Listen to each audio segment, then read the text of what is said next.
Monday, September 18th, 2023. I am at Joel Pearl, and of course, it's always a good time, better than ever, to get in the weeds with us here on Fightful Overbooked. A nice, relaxing weekend, Jeremy Lambert. I hope for you, at least it was for me. How are you doing this morning? I'm well. I went to the Chuck E. Cheese this weekend, Joel Pearl, and I broke the SpongeBob coin dozer again. As I'm one. They're gonna ban me from that place. I'm pretty sure. Pretty sure they're gonna ban me from there. What? It's not my fault. I'm too good at the game. It's not. Honestly, it's not my fault. What do you keep breaking the game by being too good at it? Yeah. The first time I broke it, what happened was the coins. The coins. I went too fast with the coins. I was in a rhythm. You know, you build up your credits and stuff, and I was just in a rhythm. Boom, hit it. Boom, get the coin. Boom, boom, boom, boom, boom, bang, pop, pow. You know, and it was like, nope, you're going too fast for us. You're broken. This time, I got too many cards. You win the cards, the coin pushes it down, or the cards fall off the platform, and then the little conveyor belt spits out your card at the bottom. Well, I got too many cards, and the conveyor belt stopped working. So, the conveyor belt kept working, but the cards got stuck. So my cards would not spit out to me. So I had to get the worker. To come over, and he had to open the machine, and there was like 12 cards stuck on this conveyor belt, and he had to take a screwdriver and push them through so I could get them. I got 12 cards just stuck on the conveyor belt on there. That's an intense story, and I love it. Louis saying Jeremy living his life a quarter dropping at a time. That's the only way to live it. Quarter drop at a time, quarter mile at a time. Louis gets it. You're getting worked by the coin gimmicks, as Andrew Zarian. How am I getting worked? How? You're working it. You're using your carny strength to overpower the coin gimmick. Yeah, I'm not getting worked because here's the thing. Zarian. I'd be getting worked if I understood you're wasting all of your credits on this. It's just a lot of money being spent, and you're not really getting anything. Although I am getting the SpongeBob cards, which I need to finish the collection. Chuck E. Cheese has this friggin' deal, just the best of you don't have to pay for credits. I don't know how the money breaks down, but let's say it's 50 credits for $50 or whatever it is, right? And so 50 credits runs out pretty quickly, because a lot of these games cost 2-3 credits and everything. You can blow through 50 credits in 15 minutes. I feel they got the gimmick where you can pay for time, so it's you get an hour for $50, which it's not that expensive, because I think an hour and a half is $30, because I'm pretty sure that's what we paid. So you get an hour and a half for $30, an hour and a half for $30. And I don't go to machine. I'm chilling. I'm setting up shop right there at the SpongeBob. The kids are running around. They're wasting all their damn time. Oh shit! Fuck! Damn it! Okay, sorry, Joel. You went full bore because I didn't one, and then it just spiraled from there. That's my bad. That's on me. Golden dollar sign. Here we come. That's my fault. That's on me, everybody. I'm like the Rock out here, okay? You gotta get the FCC to blank me. The FCC won't let me be. No. Jeez. So anyway, the kids are wasting their time running around from machine to machine. I'm setting up shop. I got my picnic basket. I got my jellyfish, the jellyfish jelly on my sandwich and everything. The jelly sandwich is working at the SpongeBob machine. I'm just tapping my card right on that machine. I ain't got to go anywhere. So I get an hour and a half just free reign on the SpongeBob. I'm probably using 300 credits on this thing.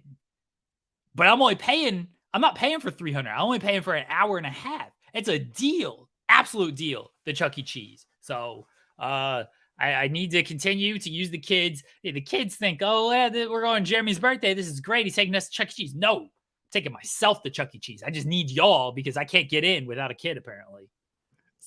I still maintain you should just have one child that you designate the Chuck E. Cheese kid. and that's how you get in. I try this. I'm trying to get them out of school and everything, so I can just, take them to Chuck E. Cheese so I get these cards. By the way, love the SpongeBob machine. The Gary card doesn't exist. I believe it just does not exist. I got all the other cards. I got like 50 SpongeBobs and Patricks and Sandys and Pearls and Mr. Krabs. I finally got Larry. The Gary card, I can't even get a Gary card on the board, much less the fall to me. I couldn't even get it on the board. It's the white whale. I know it's a snail, but it's the white whale. Oh, it's the white snail. Card, I'm coming for you, though. It's the white snail, but also, well, it's like blue. Oh, I guess. But anyway, let me have this for the turn of phrase. Do you remember back in the day when like all of the fast food joints would do these contests that there would be one like card, letter, number, whatever that would just not be in existence. Like it would exist, but there's only one or two of them in the world. That's kind of what we're dealing with here. I was reading a story. It was on Reddit, so of course, take it with a grain of salt. Someone will, it's all real on Reddit. Did you see the Godzilla story? The person who was like, I could have won $100,000 like 25 years ago, but apparently my sister threw out one of the only Z's if you spell out Godzilla. And it went so far as the kid was like, my dad confirmed that we had the Z and we had everything else. We had Godzilla and the Z was with the daughter. I don't believe these people. They're liars. First off, what was this gimmick that happened? I also think that they're lying. My mom, who has appeared on this show more times than she's been invited to appear on this show. She's gonna show up today. You just know it. Yeah, no. My mom used to work at McDonald's when she was a kid, and not kid, of age to work. My mom used to work at McDonald's. They did the Monopoly thing. They okay, so I was gonna ask because I wasn't sure if that made it to the US because I know it was big in Canada. Oh yeah. Okay, I'm thinking of Roll Up the Rim, which is a Tim Hortons thing, and Tim Hortons isn't everywhere in the States. But go ahead. There's a great documentary on this, by the way. I forget what it's called. It's like Millionaire Scams or something. Somebody in the chat might know it, may have seen it. I think it was on like HBO. Great documentary on the McDonald's Monopoly gimmick. And my mom used to work at a McDonald's, and she would just like put a bunch of the little tickets in bags for like her friends and stuff. They didn't have to buy a large fry or McMillions. That's what it's called. Yeah. No, she's not part of the fraud, but like she's making it sound like it. Well, she would have been if they would have won anything. But like she used to just put a bunch of the tickets in the bags and stuff, and they probably got like free fries and everything, but they didn't win anything extravagant. But they didn't need to buy like a large fry, Big Mac, whatever you had to buy to peel off the little gimmicks there. She just tossed them in there. She just giving out like 20 of these things to her friends and stuff. They didn't win anything. So, well, yeah, what McMillions? Ryan says that's what it's called. Go watch that documentary. It's really good.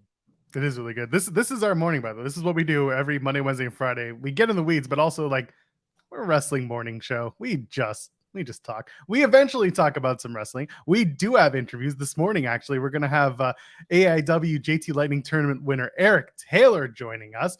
He was part of a tag team, little known tag team called the Bitcoin Boys. So 10:30 a.m. It's about 15 minutes from now. He's going to be joining us to talk about his big JT Lightning Tournament win, among other things. He's young to the business, so we're going to get all of the info out of him. We're going to see what makes him tick.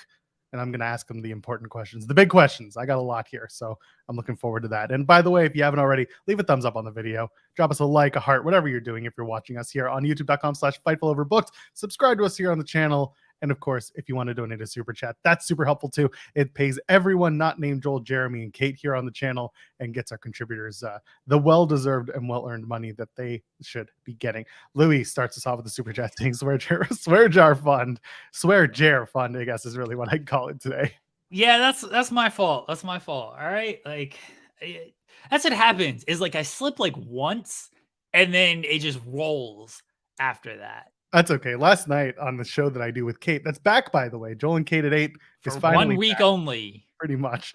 She was dropping the F-bomb left, right, and center, but she waited until the first 5 minutes were up, and then she let it tear.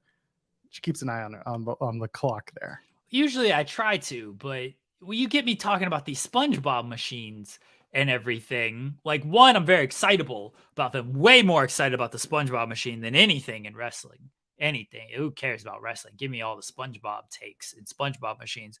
And two, like, they annoy me. They annoy me because I can't get the Gary card. So it brings out just the best and worst of me, the SpongeBob machines.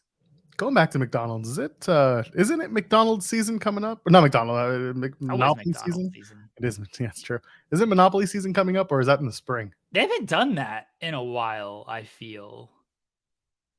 Like, I don't think it went away for a little while, and then it came back, and then I'm pretty sure like it's gone away again.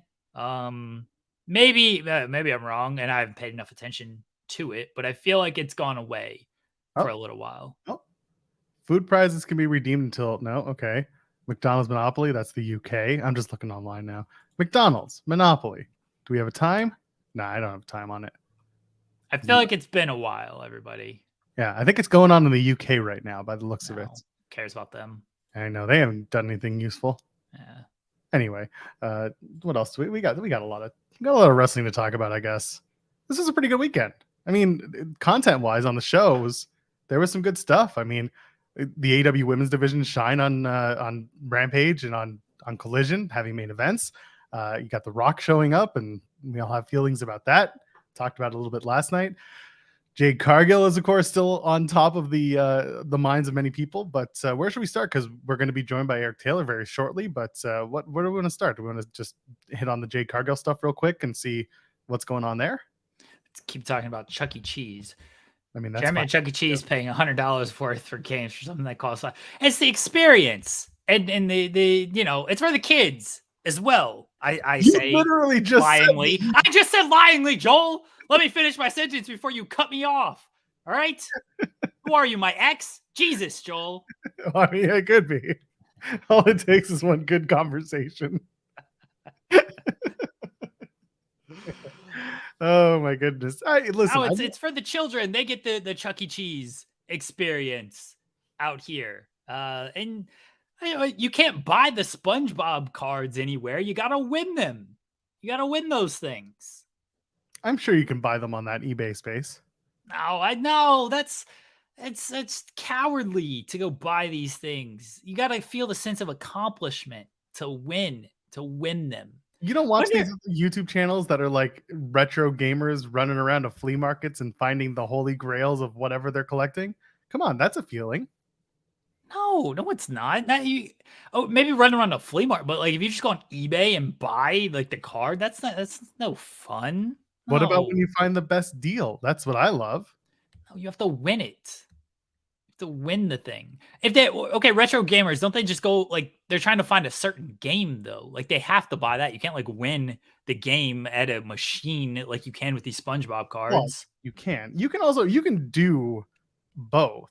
Like you're after those holy grails, but you're also, if you're a collector, some people are completionists. They're trying to, get all of the games for a specific console that they collect for, or maybe they're like Nintendo heads, so they're trying to get it for all of the Nintendo products that exist. There are people who have gone to like Dave and Buster's or gone to Chuck E. Cheese and been like, I'm locking myself here until I win the Nintendo Switch on this claw game or whatever game they're playing that gives out, the ones that, you press the button and it stops, and if you win the thing, it drops down. Like, those games. Yeah. So like, there are people who do that too. But really, I'm not going to drop that much money trying to win a Switch on a game that's very difficult to run. You got to basically run all of the algorithms until it makes sense. Instead, I would rather just find it for cheap on eBay and buy it. Right. That makes sense if you're going after something like that. I'm going after a specific SpongeBob card. Why am I? There's no sense of accomplishment to go on eBay and like buy that. No, Joel, quit. This is you going against the norm and the conformity here of like, I'm just gonna do the easiest route possible of I'm just gonna buy this thing when you don't want to put in the work to get it on the coin dozer. No, I don't like this. Why can't I put in the work to find it on the internet? Because if you go to, let's see if we go to eBay right now and try to get SpongeBob, what are we typing in? SpongeBob cards, I guess. God bless whoever makes it past the first 20 minutes of the show this Really? morning. God bless you so much. Oh, there are like different. Oh, here we go. So yeah, Dave and Buster's SpongeBob arcade game set without Gary. See, even this set doesn't even have a Gary. Are you serious? Yeah. They It's know. $8. $8 without Gary. Oh, here, somebody does have a Gary. Rare Gary card. See, I can buy it for $12. That's no fun though. $12 is less than you're spending for a day of play at Chuck E. There's Cheese. no accomplishment to just buy it for $12. Like, oh yeah, I got all of these, like, because I won them and I took the time and the effort. This one I just spent $12 for off of on eBay. There's no fun, there's no accomplishment with that. It ain't like I'm like, reselling these. These aren't like baseball cards, trading cards type of thing where it's like, oh yeah, I'll buy this for $5, wait till the value goes up and resell it. This is all just the fun of playing the coin dozer game and getting the accomplishment of winning these cards and feeling a sense of pride. You should have seen it. You should have seen it, Joel. Maybe my second greatest step parenting accomplishment of all time. The first, which will probably forever never be topped, is getting the children to like the Taylor Swift. Taylor Swift came on in the car, by the way, and they're like, "Oh, turn this up, turn this up." Like, yeah, this is my power, my influence, right? Ruined your wife's life just with that one simple product. She had a choice, Joel. Let's be honest. She had a choice. So that's one that won't be topped. The second one, though, we're playing. There's two SpongeBob coin dozer machines right next to each other, and I'm locked into one of them. And then one of the kids is next to me. They know how much I be loving the SpongeBob machine. They know, oh, that's where Jeremy's going. He's next to me, and he's playing the coin dozer next to me. And like when he gets one of the cards, the pride and accomplishment he had in the card, so thrilled that he got one of these cards, just like his stepfather. He was so happy. And he was like, it was going out. He's like, oh, the one's right there. It's going to fall. It's going to fall. So much pride. You can't replace that by spending $12 on eBay, Joel. No, but they could just listen to Gojira instead, those kids. Listen to what? Never mind. I got a wonderful message from your partner. Oh, some made up band that doesn't exist. God bless. Anyway, this is good stuff. Listen, Should we watch it? So hold on. I know. Look, we're joined by Eric Taylor here in a few minutes. We're not going to dive deep into wrestling at this point. No, let's go deep as we can into the most important topic we've got, and then completely get derailed by a wrestler. No. So Ace Shock says UFC 5 game trailer just dropped. Friend of the show. I mean, not really. Friend of mine. He's never been on this show. Friend of mine, Sammer, just texted me as well, and he says, dude, the UFC 5 game looks like shit. So here's what we're going to do. We're going to watch this UFC 5 trailer on air and see. You're going to get my live reaction to this thing. Can someone like put a link? Because there's a couple different things. There's like the first look trailer. Is this what I'm supposed to be looking at here? Somebody send a link to this thing so I know which one. I think the only person is going to be it's going to be Ryan. What's that? The only person who can do that is Ryan. In terms of setting, unless they DM you specifically. They can DM me. I've seen like the official reveal trailer, which featured, what do they call it? Like the cinematic footage. That wasn't real gameplay footage. Okay, so GameSpot trailers put out 5 minutes ago. So it just looks like it's the first look of new gameplay. Okay, so first look. This thing came out a few days ago. I thought, what do you mean just dropped? I'm just looking at stuff that, there's one from EA that's first look trailer. That's the one you're seeing. That's probably the one. Okay. All right. Let's look at this. First look trailer, gameplay and features. Daniel Cormier is doing the voice. It's very loud. You could probably turn it down. All this looks like cinematic footage. I don't want this. Oh, that's what Mike Straw said too. All right, is this the right one from Ryan? How can I go copy and paste this? I don't think you can without bringing it up on the screen, and even then you can't do anything about it. That's not helpful, Joel. Well, you could just open up on the chat and then deal with the talk back. This is just riveting content. I know. This is just the best.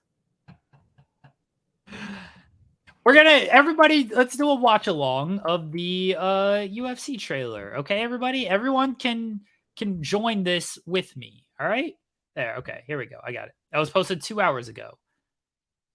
Yeah. Okay. Game official trailer. Yes. All right. Here we go. All right. It's the same one. All right. So we're watching this. Okay. Are we? Am I? All right. So it's very Nate McDonald is speaking. All right. Here we go. This is as real as it gets, Joel. How real are we talking? It's powered by the Frostbite engine, which they had in Madden like a decade ago. Okay. Daniel Cormier is super hyped for this. They're just praising how good it looks graphically, which, I mean, it's 2023. It should look good graphically. And it still looks like cinematic graphics, not like the actual. Yeah, it's still cinematic stuff. Like, this doesn't actually teach me what the gameplay is here or how it's going to look, you know, when I'm playing. There's a lot of blood. A lot of blood here. Didn't they bump the rating specifically so that they could do things like pull the blood on the mat and things like that? I think I remember Sean talking about that on Select. I mean, they must have, because there's a whole lot of like blood and stuff. Okay, now there's some actual gameplay footage. The strikes look nice. I say that. Doesn't look like these people know how to play the game very well. They just kind of walk forward and throw. That's pretty much like the UFC. I mean, you know, I like to use some strategy and stuff. Go I got like calf kicks and stuff. This doesn't look terrible. I'm very scared about the ground game. The ground game I'm worried about. Well, that's usually what the most important part of the development is. You can have doctor stoppages. I hope that's not abused. It would be funny if it was, though. Can the doctors call off the call off? Yeah, they can call off the fight. No. But I'm saying, can they then reverse it? Probably not. I'd assume not. Seems bad. You can beat someone so bad that the doctors just want to stop the fight. Huh. Daniel Cormier is trying to praise like the ground game, which has changed every single year because it sucks every year and nobody is happy with it after every year. So every year they're like, we got a new and improved ground system that's going to make things so much better. And then everyone hates it. So I look forward to that. It looks cool. I don't know how it's going to play, but it looks okay. Yeah. I mean, I'm probably not going to play it, to be honest. They have cinematic replays in the game. People seem maybe excited about that. I don't know. Super slow-mo finishes, Joel. You love the UFC. We've talked about it on the show before. I know this is right up your alley. Yeah, the Endeavor deal was specifically for me. I really appreciate TKO, and now going to UFC fights on a Saturday instead of a Sunday for pay-per-views. And Daniel Cormier is still champion, right? I know you're excited. Yes, Daniel Cormier is still champion. You need online draws. I'm sure that won't piss anybody off. Why would you want to go to an online draw? That's just stupid. Just have a winner and a loser. Draws are dumb. There was a draw in the fight this past weekend, though. So very timely. See? You can use Bruce Lee in this game, Joel. Wasn't there a whole Jean-Claude Van Damme? Oh, no, that's Mortal Kombat. Bruce Lee? You can use alter egos. I mean, I guess that's cool. I don't know quite what that means. Can I be can my player be less problematic to society with those alter egos? Depending on who you pick. No, no comment. There's a career mode. Seems bad. Where Valentina Shevchenko gives you advice and stuff. She'll teach you how to go to a draw. She went to a draw. That was the fight this past Saturday. Can she teach you how to draw a house? If you pre-order, you get Muhammad Ali, Mike Tyson, and Fedor Emelianenko. Mike Tyson and Muhammad Ali probably got like no ground game. You should be able to submit them pretty easily. I was They gonna never say freaking fought in the UFC. UFC superstars Muhammad Ali and Mike Tyson, Yeah. Hall of Famers, I'm All sure. right, the trailer. I think Sammer is just being a hater. The trailer is not as terrible as he made it out to be. Gonna be honest. There's still not a whole lot of gameplay stuff though. There wasn't a lot of like raw gameplay on it. Still a lot of cinematic stuff. There you go, everybody. Watch along of the UFC 5 gameplay with very limited gameplay and features trailer. John Jones mini game that is just GTA. Honestly, kind of awesome. Honestly, fantastic stuff. Man, that was painful. That exists. Anyway, why didn't you watch it with me, Joel? Oh, because I just couldn't. All right, do you want to watch a game trailer? No, I don't. I don't. I watched the Super Mario Wonder game trailer. That was great. You can watch one if you would like. No, I think I'm okay. All right. I think I'm more than okay not to watch a game trailer online or on the air because A, can't share it with anyone, and B, what are we gonna talk about, really? It's the experience, Joel. You tell everybody you're watching it, and then everybody's like, oh, okay, I'm gonna watch it with Jeremy. Yeah, but we didn't send out the link to people, so clearly it was right there. Ryan Sullivan posted it, so we did. We tried, but we didn't really do a good job. No, Ryan posted it. He did. Anyway, listen, this is getting awkward, and our guest is here, and I don't like making guests or company feel awkward in our house, Jeremy. Okay, so if he's ready, he can give me a thumbs up, and we can get right to it. All right, he does it. See, that's the best part is when he gives a thumbs up or anyone gives a thumbs up in the back. Not you, Jeremy. Don't give a thumbs up. This is when we can do the big introduction, ladies and gentlemen. Very, very excited to have the AIW 2023 JT Lightning Tournament winner with us now. The one and only Eric Taylor's here. Hello. Congratulations. How's it going, guys? Thank you very much. Thank you very much for having me on. Oh, loves to have you. Jeremy, this was your ask and your book, so I'm giving you first question. Okay, well, yes, thank you for joining us today, Eric. I know it was a busy weekend for you, so right off the bat, just how was your overall weekend experience in winning the AIW JT Lightning Invitational? Better than I ever could have imagined. Something that, you know, at this stage in my career, just coming off of a tag team run, I didn't think was going to be possible. And so being able to realize it this early on I couldn't even imagine it. So it's been very, very fun. Very good weekend. Okay, you beat Wes Barkley in the first round, and then Wes Barkley shows up on AEW. I believe the following night, he was on Collision. He was getting beat. So you have a win over AEW star Wes Barkley is how I'm taking that, right? 100%, as it should be. So you face Wes Barkley, you share the ring with Chavo Guerrero, you face Alec Price, who a lot of people are high on, myself included.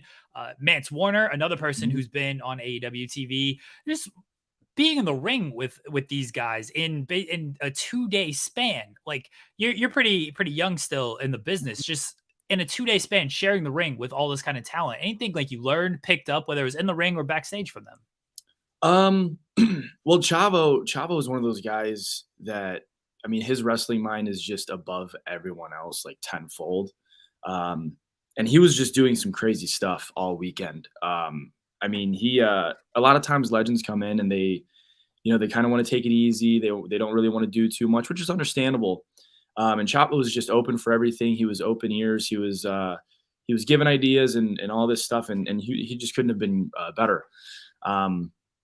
So with that, I think it was kind of humbling to know that, you know, people still care, even though they've been to the highest of highs and, you know, been to the biggest stages, and they still care. As far as, you know, what I learned, I think that I really got the experience needed in a single setting. Like I said, we just got off of this tag team run that I was on for the past 4 years, pretty much most of my career. So just being able to get more of that experience to, you know, be under the bright lights by myself was it was a great learning experience, and it was just a great experience overall.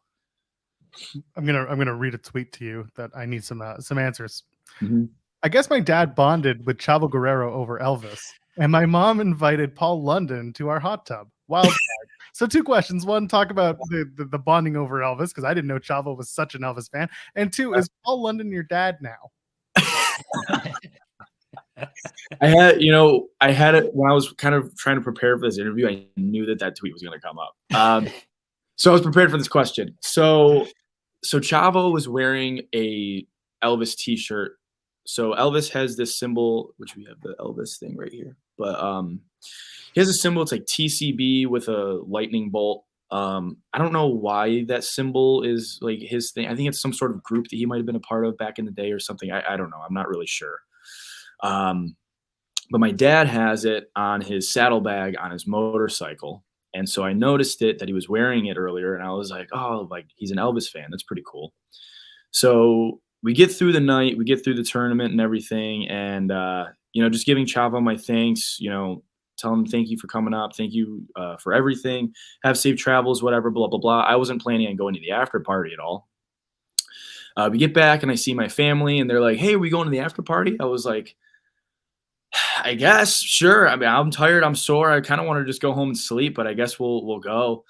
So we're going and, we go to the bar, we have fun, we're having some drinks or whatever. And so Chavo's getting ready to walk past me. And I just, I took my moment just to say thank you again. And, showing my appreciation towards him. I said, hey, by the way, I love your shirt. I'm a big Elvis fan. This is my dad right here. He's a big Elvis fan. And so they introduced themselves to each other. They started talking about it. He's like, yeah, I have it on my motorcycle, blah, blah, blah. And I kind of just took a step back and I was like, my dad is talking to Chavo Guerrero. Like, not something that I ever would have imagined myself witnessing, like willing, like just such a weird thing. And so then fast forward, we get home and we were all kind of just like talking about the night as we usually do.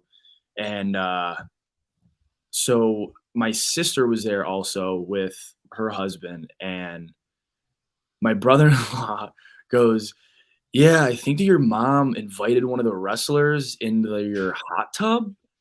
And I was like, what? I was like, which one? And my sister, she's like, the one that came out singing. And I was like, Paul London? I was like, my mom invited Paul London to the hot tub. Like, what was the context of the conversation? I forget what it was, but I was just like, if you would have told me that 4 years ago, like just one of those moments where you're just on cloud nine from it, just absolutely surreal happening twice. 2 things just couldn't have been happier. I mean, it was just, I was just smiling from ear to ear when I heard that and when I witnessed all of it. So. Wait, did Paul London take the offer? Did you hang out in the hot tub with Paul London? Man, I didn't even know about it till I got home. But next time I see him, I'll be like, hey man, whenever you want, let's do it. So I'll give you, by the way, your Elvis lore. The TCB with the lightning bolt, taking care of business in a flash. Okay, fair. There you go. Yeah, like I said over here, my dad was always just like a really, really big Elvis fan. I grew up with it, so I listen to Elvis all the time. I love Elvis. And so growing up, we would always listen to it. Like we would just hang out in the garage during the summers and just listen to it and talk or whatever, sit on the deck. And so I always like really loved it. And I knew that like it was kind of his thing. I just didn't ever really know why. So thank you for that. Oh, my pleasure. Have you seen this new Elvis movie? I guess it's not new at this point. But... The one with what's his name? Austin Butler? Yeah. Yeah, I saw it like 4 times. Okay, so you're a fan of it.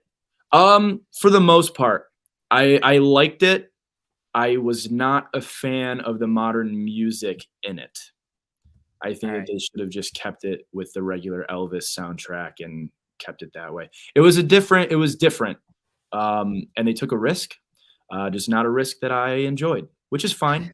It's a lot like wrestling, so different flavors of ice cream, like everyone says. Now I'm going to ask, how do you feel about Elvis impersonators? Or is that something you're a fan of, or what? I've never seen one in person. That's actually funny. My girlfriend's family had a big party with another family, and they had like a joint party wherever they do it every year, and they had an Elvis impersonator there, and I guess they ran into some trouble with him. So that was really that's my only experience with it, but I wasn't even there. So I don't know. Impersonations are always weird. If it's good, then yeah, do it. But it's like it's never going to be the same, So just depends. Yeah, We got to get you out to Vegas we'll get a booking in Vegas, get you a wrestling show, and then plenty of Elvis impersonators out there. How'd you get started at AIW? They're big. I'm in Ohio as well, and they're to me top organization in Ohio. And you're young, starting out your career. But how'd you get started with AIW? So we found, long story short, we found the academy and started training there. I don't know if you guys, I mean, I'm sure you guys heard of Chuck Stone. Chuck Stone was in the tournament this past weekend. Me and Chuck went to high school together. So he was 2 years ahead of me. He graduated. He was in college. I was getting ready to graduate. He's like, hey man, I'm going to start finding schools. We always talked about wrestling. And so we found a place when I was still a junior and lied about my age on it. So we went to a tryout. It was fine. We got in the ring for the first time. It's still just one of those moments you'll never forget. You're just like, I'm in a wrestling ring. Like, just a really cool moment. And then I was like, I have to graduate high school first. Like, I at least have to do that for myself. So in long story short, getting ready to graduate high school. I was originally planning to just go through college completely before I even started. And Chuck was like, hey man, found this place called AIW. You want to go scout it? We're like, yeah, sure. So we went to a couple shows. We're like, this place is nuts. Like we see like Jeff Jarrett, Raymond Rowe, like all these like stars. And we were like, we have to go for this. We can't not take this opportunity. This place is insane. So we did it. And long story short, here we are. So I'm reading that Dominic Garrini was one of your trainers. Is that true? So yep. You two had a banger of a match in 2021. It was a 20-minute time limit draw. Talk to me about that experience, not only wrestling your trainer, but wrestling at AIW, a place that really you're getting your start in. Mm-hmm. Yeah, that's one that I always love to look back on, because it was just, again, one of those things where, so we were still kind of in a tag team, me and Mikey. And so getting to have like a showcase of a singles match like that it was a huge opportunity, and it was nerve-wracking, but it was such a good experience to learn how to go that long and, make it entertaining and make it, full. I always tell the story, like I started bleeding in that match because I got hit in the nose, and it was the first time I started bleeding in a match. And I was like, dude, what is this? So like, I'm like losing a ton of blood from my nose, come down from a power bomb, and I was just loopy, and I smack my head, get turned around into submission. And it was supposed to be this finish where like the bell's ringing, and then I start tapping, right? So it was supposed to be this draw, and I'm passing out. Like, I'm like, dude, oh my, like I'm like passing out from like pain and like blood loss. And I hear the bell, and I'm like, thank God. I'm like, holy shit. But that is one of the most fun matches I think that I've ever had, just because the story with it, and the fact that it was a time limit draw. I mean, me and him always go back to that one. We're like, dude, like if that was in front of a crowd though, like dang, because it was one of those like COVID shows. We're like, man, if that was in front of a crowd, I think it would have just absolutely crushed. So you mentioned nearly passing out against Dominic Garrini. You've been in the ring with a few people who have hit pretty hard. Josh Bishop, he's been on the show. And a lot of people, Mick Stiffy out there. Yes. Tom Lawler, who's hit you the hardest? Someone this weekend. I don't know who, but my jaw is sore, man. Like I was trying to eat a granola bar before this, and I couldn't like chew right. Like I'm like, dude, who hit me? So it was one of the people that I wrestled this weekend. I just don't know who it was. I don't know when it happened. It was probably Sam Holloway, dude. He's freaking nuts. Or Mance Warner, maybe. I don't know. I mean, it could have been any one of them. But yeah, I was gonna put the blame on old Manser. That's just me. Listen, so you're young in your career, and let's go back to 2021. Effie's Big Gay Brunch. Mm-hmm. You were in Perros Twink Hunter Tag Team Gauntlet with your tag team partner, the Bitcoin Boys, Mikey Montgomery. Talk to me from soup to nuts, getting that particular booking and then working a show like Effie's Big Gay Brunch, which is like totally different from your traditional pro wrestling card. Yeah, that was definitely something different for me. So funny story, so my sister's friend from high school lives down in Tampa. And so he just moved down there, and I told him that I was coming down for a show. I was like, hey, come to the show. And he was like, sure. So he's there, and he sees some of the stuff that's going on before, and he's like, this is interesting, man. This is interesting. I'm like, yeah, just give it a shot. Just give it a shot. Like it's definitely not your traditional wrestling show, but like it's entertaining as hell, And he sees it and he was like, dude, that was so much fun. And I was like, cool. Like you're not sitting here and judging me from it. Because some people will come to shows, just regular shows even, and just be like, hey, like this is really weird. And you're like, yeah, I know. But you love it, right? And that was something too, like, I don't know if this is bad to say, but so being in that backstage area,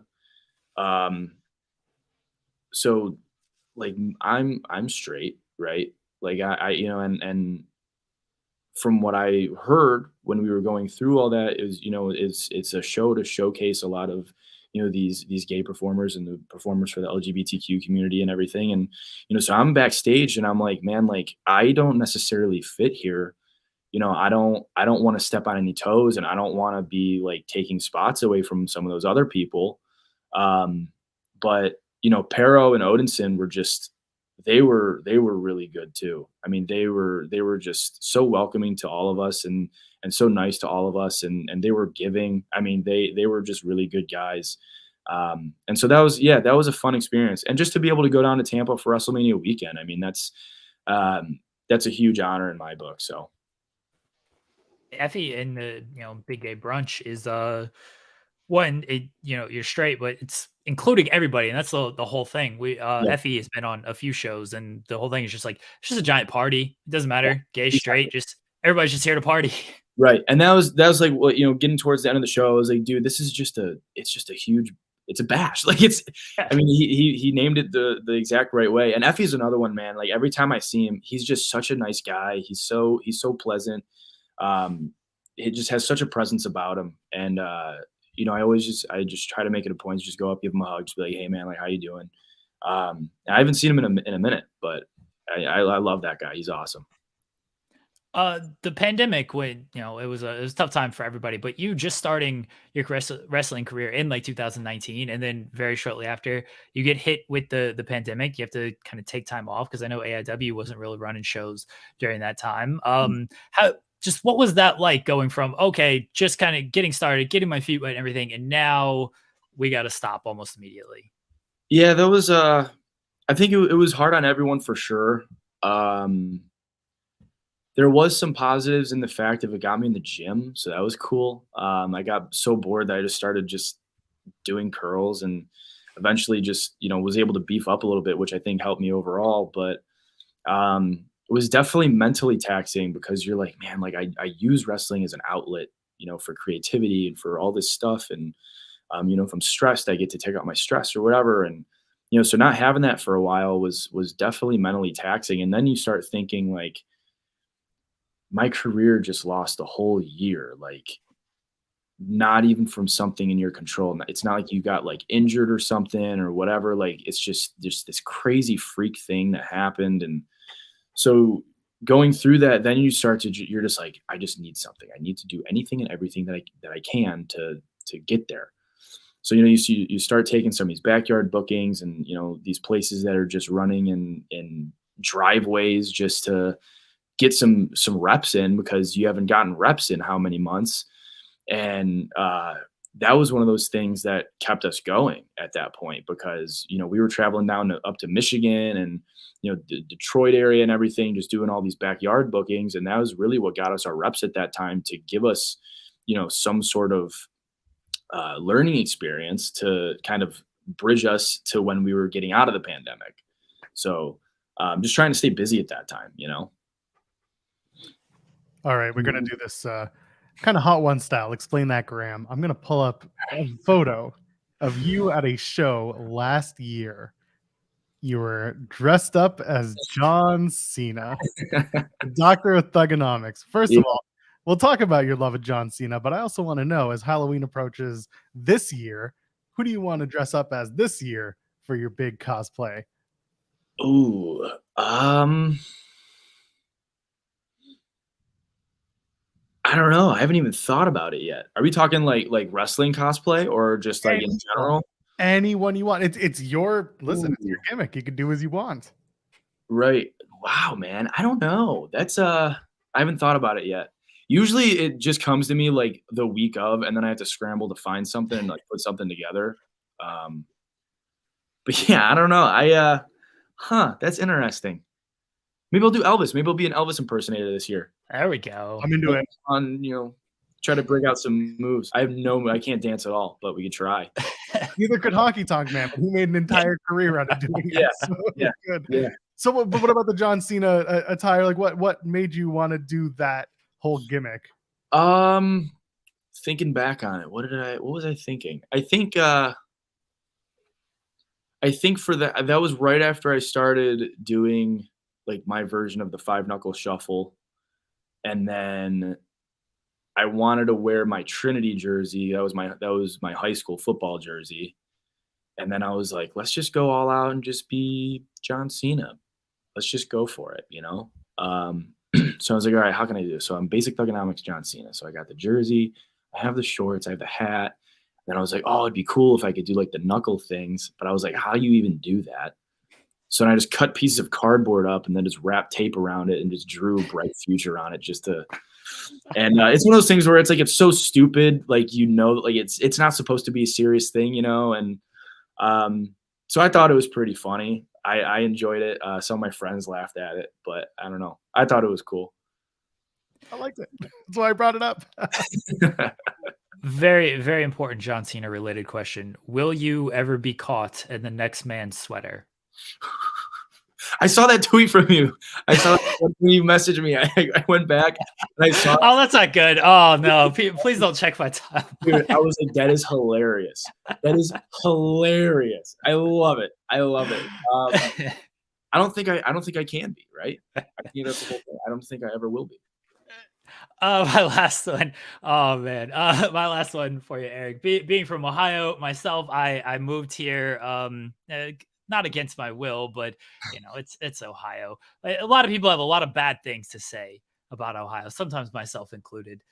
Say something nice about Ohio. Where's like a nice spot to visit? Just something good about Ohio. Something good about Ohio. I think that our summers can compete with any summer in the country. I think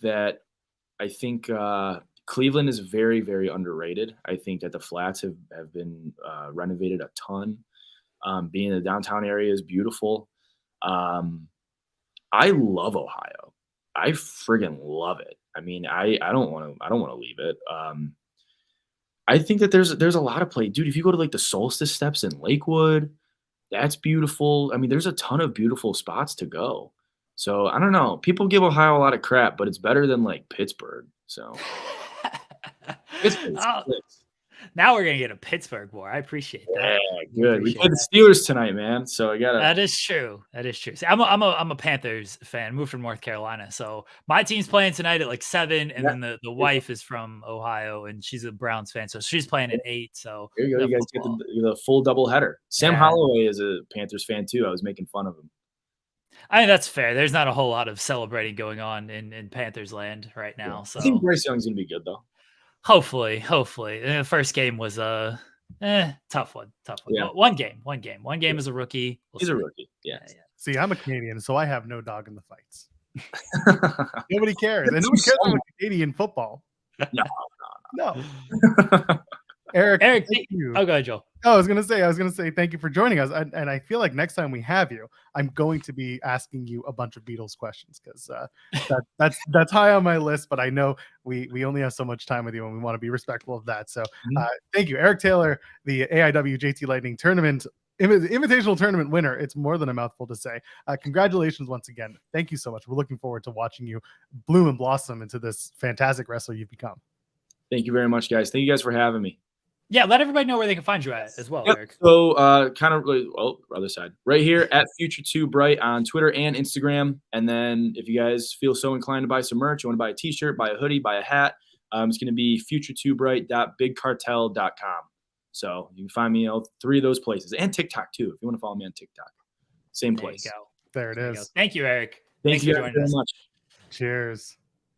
Go, everybody. Eric Taylor, fresh off of his JT Lightning Invitational Tournament victory this weekend. Oh, man, that's unfortunate that I messaged him to be like, hey, you want to come on the show?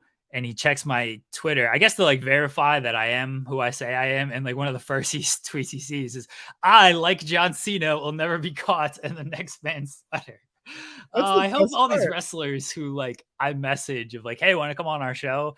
Don't go to my Twitter and see all like the dumb stuff that I tweet. That would suck. I feel the like fact that they still want to come on our show after that, I guess, is a good sign. that's kind of where I was going with that, is that they're still willing to join us. And on top of it, they'll probably see like, oh, Bojangles in Ohio. Let's see what this is about. Let's see what this review. Oh, okay. He's honest. He's not just being a troll. Okay, let's go.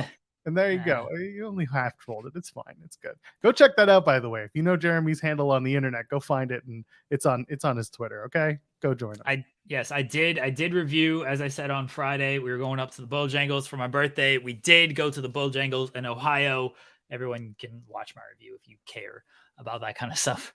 Joel, we've done the show for about 50 minutes now, and we have not talked about any type of wrestling. Should we just keep that going? Should we just do no wrestling today? We could. Listen, I got to put over Eric Taylor. That was a very, very fun conversation. It was I knew it was going to be fun. It was a lot more fun than I thought it would be, which is not like I think in a lot of ways it's a compliment. We covered a lot of ground and got a lot of really fun stories. So thank you, Eric. That was a lot of fun. It's good stuff. All right, so let's talk about the big news of the week. Yep. Joel, Ricky Starks hit his pose in the middle of the giant swing. What a guy Ricky Starks is. There was the video that went around, not only of that, but also of him ducking Phoenix's it was one of his kicks way back. Yeah, his little spin kick. And then Ricky spins around and does it too. Like, if this is gonna be the Ricky Starks special, all about it. If it's gonna be the Ricky Starks Easter egg, then that's perfect, because he nailed it this past week. That was a lot of fun. I loved it. He's so good. So good. Looking forward to his match against Danielson, Texas Death Match. And they're in New York. They're in Detroit. They're in Detroit. Yes, yeah. It's AEW Grand Slam Rampage and AEW Grand Slam Dynamite, and then AEW Grand Rapids Collision. I hope Danielson tweets, where is the Texas Death Match? Because Ricky can't respond in Texas, you big dumb bitch. He's got to respond in Grand Rapids for some reason. It's a Texas meth match, Texas Death Match. That's Hawaii. That's the Hawaii meth match.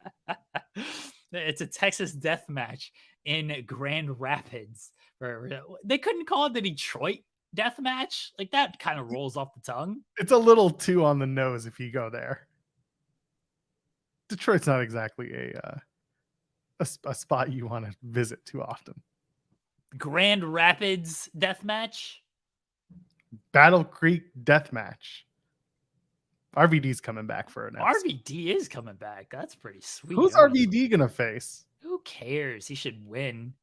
What if he doesn't? Bring back Jack Perry. This is how you bring back Jack Perry. That's RVD gets his dub back. I would actually love that, because the discourse would just be great, and make it the main event of the episode. Yeah, that's how Van Dam gets his dub back as well. It'll be about a month, just shy of a month since All In. If you bring back Jack on Saturday, so it's fine. It's okay. Meanwhile, CM Punk trolling the audience, telling people he's got 2.5 months. Whatever. Yeah, he's got a few months free, and then we shall see with old Philip. See what he's doing out there. So he's back commentating, doing some commentary. Good on him. He puts himself out there, and then so does The Rock on Friday after you and I went off the air. They're in Colorado. It's Pat McAfee. The Rock's on the show. College Game Day is, of course, part of the reason why they did that, because Pat hosts College Game Day on Fox, and then you've got The Rock, who was, I think that it was the guest picker for the show. Either way, Rock was going to be on the College Game Day broadcast the next day, right? Yeah. Yes. It's because, I mean, look, this was just a perfect storm concoction, Yes. right? Because nobody is going to Colorado for a Colorado State game. That was at 10 o'clock in the evening on the East Coast, by the way. They don't do college game day of like, hey, let's go to this town, the city of a 10 o'clock game. It's usually the prime time game or one of the early games, because then you can get the crowd all fired up and everything. Deion Sanders was the reason that everyone was in Colorado. Deion Sanders, Colorado football coach, they were there. WWE, again, perfect storm, just happened to be in Denver, Ball Arena, home of the 2022 Stanley Cup champion Colorado Avalanche.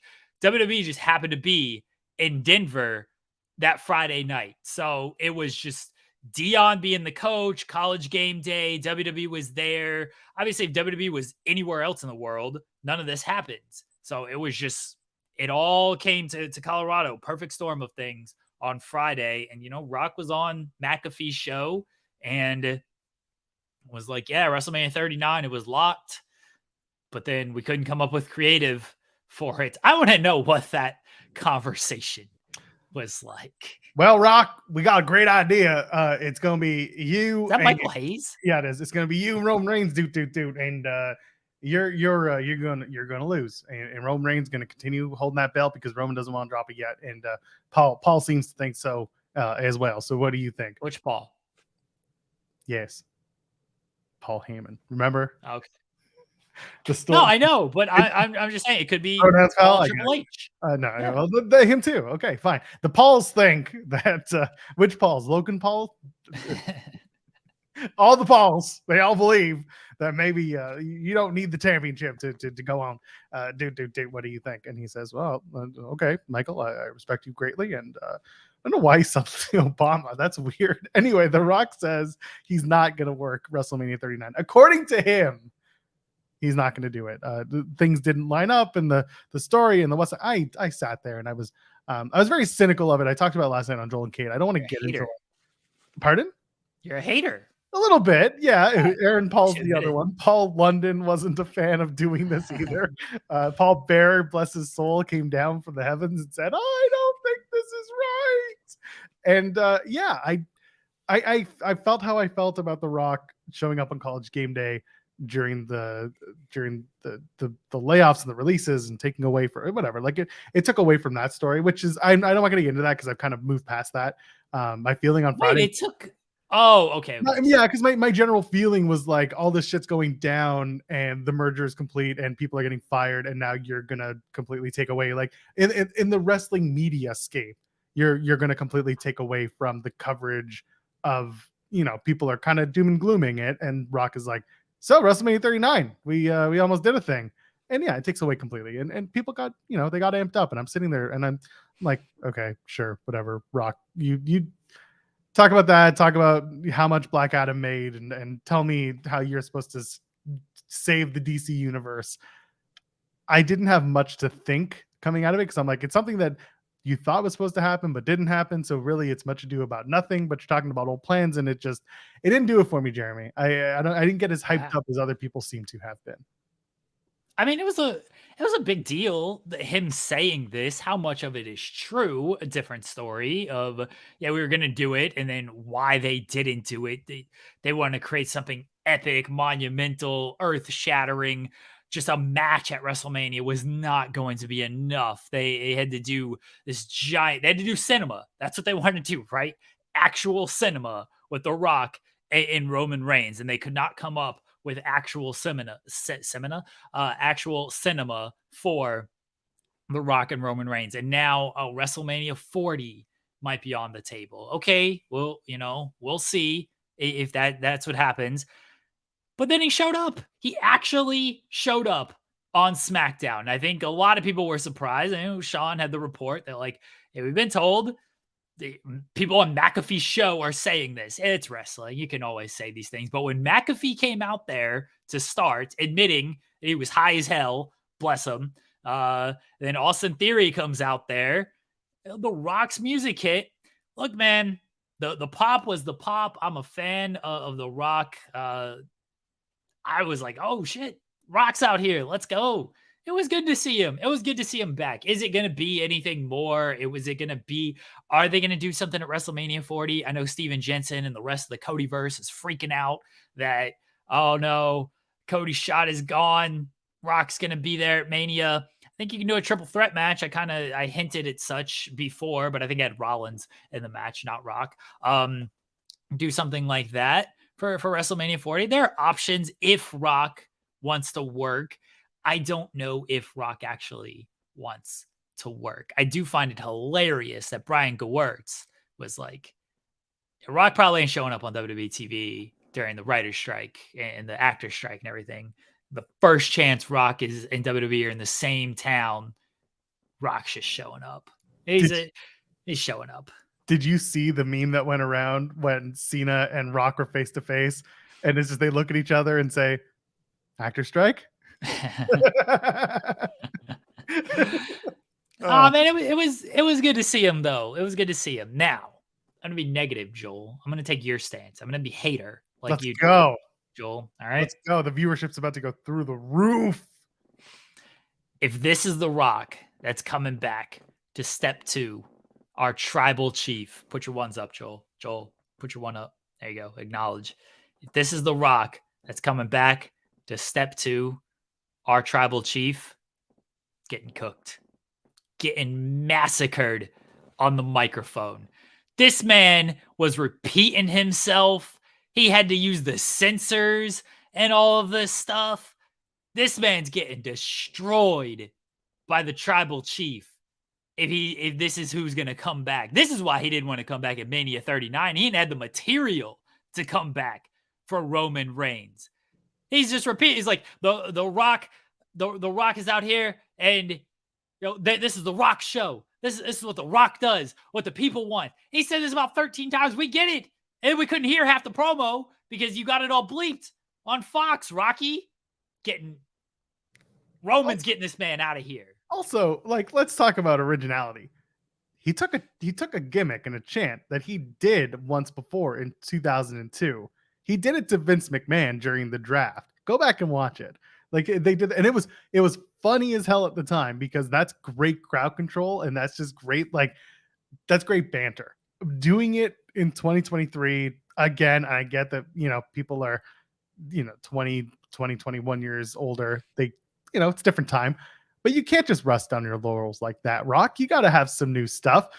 Kate made the joke that when John Cena and The Rock saw each other, you were going to pan out and it was going to be Rock looking at his wrist and being like, John Cena, nice to see you again, or something like that. And that's pretty much as good as you can get, was just to get meta with it. But I agree with you. Roman Reigns would absolutely destroy The Rock. And I kind of had that feeling when people started talking about Roman Rock at WrestleMania 39, when people were like, what if? It's like, well, the promos aren't going to be great because Roman Reigns is super serious about his standing and his belief of being head of the table and being tribal chief and being the champion.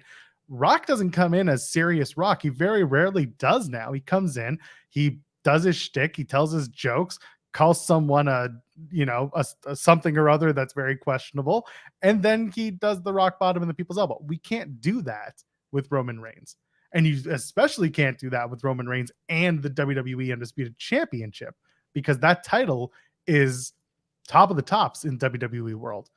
That whoever gets that needs to be the guy moving forward. I think Rock is smart enough to know he can't do that against Roman Reigns. I would hope he is smart enough to know this. When he does these appearances now, this is his first one since 2019. 2019, he did the Baron Corbin thing with Becky Lynch. This was Austin Theory. You can get away with this stuff with Baron Corbin and Austin Theory, right? He doesn't need to bring his top-notch cinema material with these guys. He can go out there and play the hits and everybody's going to love it. Yeah, this is great. Sure. I'm fine with it. But if you do a program with Roman Reigns, no, you're right. You can't do this with Roman. You can do it a little bit. You ain't got to go full on super serious Rock. That takes away a little bit from who the Rock is. But you can't play it the entire program with with this kind of one-off type of stuff, that's all the crowd wants to see anyway. So for that, I had no issue with it. That was a fine segment. I thought it was a lot of fun. Anytime you can see The Rock, anytime The Rock, obviously the star presence, the charisma, unmatched, right? Unmatched. That man comes out there, the pop when the music hits, the pop when he enters, and people see him. It's like, oh, he's actually here. You know, unmatched, kind of just the way he carries himself. And his social media guy behind him getting in the shot with his light blue jacket with his camera out. Just getting Oh, that was fantastic. Like someone telling Sean, like, Gorilla just grew 5 times as large right now for this moment. It's funny stuff. So he can do that on these one-off appearances. If you're gonna do an actual program, you do need a little bit more from The Rock, and that's what does interest me in a Rock and Roman program. Besides the fact that it's The Rock, like I am interested to see what The Rock in a program looks like in 2023, because when he faced Cena, and this was a decade ago, everybody, this was 10 years ago when he did the Cena stuff, got cooked then. He got cooked by the GOAT John Cena during those promos. Writing his promos on his wrist and everything, getting called out by Cena. Cena destroyed him in this program. So I'm very interested to see what a program with Roman and Rock looks like in 2023, potentially 2024. I don't know if we're going to see it. I'm not getting my expectations that high. I think it was nice to see him on Friday. And honestly, it was a lot of fun. It was, Rock didn't come around very often. He teases it a lot. He still clearly loves the WWE. He talks about the WWE universe. It's family. He loves it so much. You'll know after he had the $7, WWE's now turned him into $700 million. But like an actual program, are we going to see that? I don't know. I'm not getting my expectations that high. Just not doing it. One more thing on this. Can we stop with the Austin Theory of just Austin Theory? They're putting him in these positions. They clearly so much for him. It's so great. They clearly think so highly of him. They put Baron Corbin in this same position. They gave Baron Corbin the end of Kurt Angle's career. They put Baron Corbin with Vince, Stephanie, Triple H. Of course, they then made him take the blame for the failing ratings and everything. They put these guys in this position and get them looking like dorks because they don't have plans for them. If they want to put a guy in this position that they want to succeed, they do a Grayson Waller thing, because that guy ain't getting buried in these promos. He can stand up and fight for himself in these promos. Theory just looks like a dork when he keeps getting put in these spots. I'm not saying Theory was completely buried or anything like that. There's still a very good chance that Theory is going to be the future of the business and everything. They put him in this spot because they know people don't like him. He's a heel that's just going to continue to be booed, and they can just they can have the legend come in and be like, "Yep, you suck," and get the big pop, and then they don't have to rebound anything with Theory. Yeah, so that's kind of where I was going to go, is that there's a level of trust there, not only in the talent to just do what they're supposed to do, and that's really what Theory does. He comes out and he's going to get booed and he's going to get heat, and the crowd's not going to suddenly turn on The Rock because Austin Theory just isn't liked by the crowd, and that's okay. Lean into that. That's fine. But also, the level of trust that the company has that he's going to do exactly as he should. That's helpful. That's good. Does it mean superstardom? Like you said, Baron Corbin, not exactly the super duper superstar. However, longevity does exist. Baron Corbin stuck around and continues to work and continues to have spotlight stories on WWE TV. He doesn't need to be main event. He's never been, a world champion. He's never been a real long-term champion for anything, but longevity exists. And that's how you keep a paycheck. That's how you live comfortably. Some people are okay with that. So I get what you're saying. I don't see it as like, oh, they're bringing him in and they're giving him all this, these opportunities. You can make the argument it's an opportunity because you're on TV with the biggest stars of the day, but it really does become what you make of those opportunities afterwards.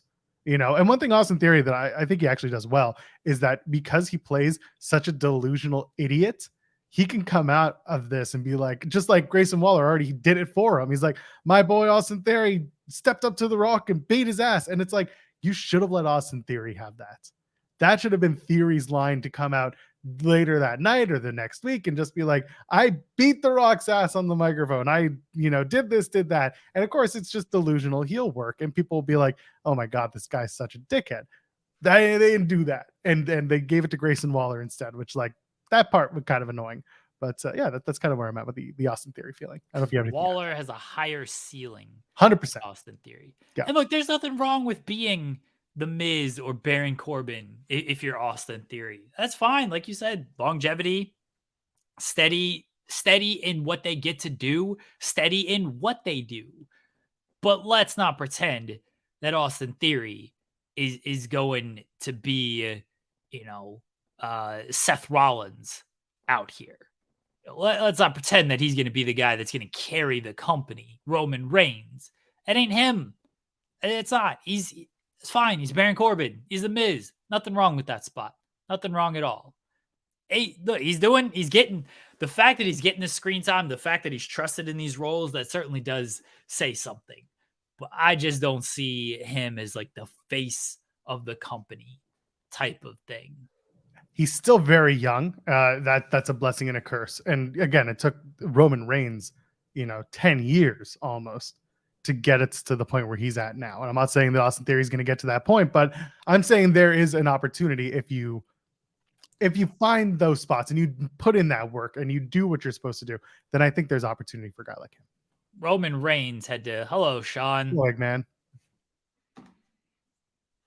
Like your Bryan Danielson tribute shirt. Thanks. There it is. I was waiting. I was taking our time here. What kind of eggs are these? Looks like scrambled. Scrambled. Okay. What do we got in those? Is some red pepper in there? Just straight up eggs. That's something I'm working on. You seem you all right? Everything good? I'm great. Okay. I know tough weekend with the yeah. I don't let stuff like that, like the Cincinnati Bengals, control my mood. Yeah. There's only so much I can do. And my life is witnessing people being exceedingly weird over things they can't control on a daily basis. So, yeah, I'm not going to let the Cincinnati Bengals and Calfgate affect my mood. Okay. Just checking in on you. That's all. Jeremy, we're really goddamn good at this. You know that? Yeah, I agree.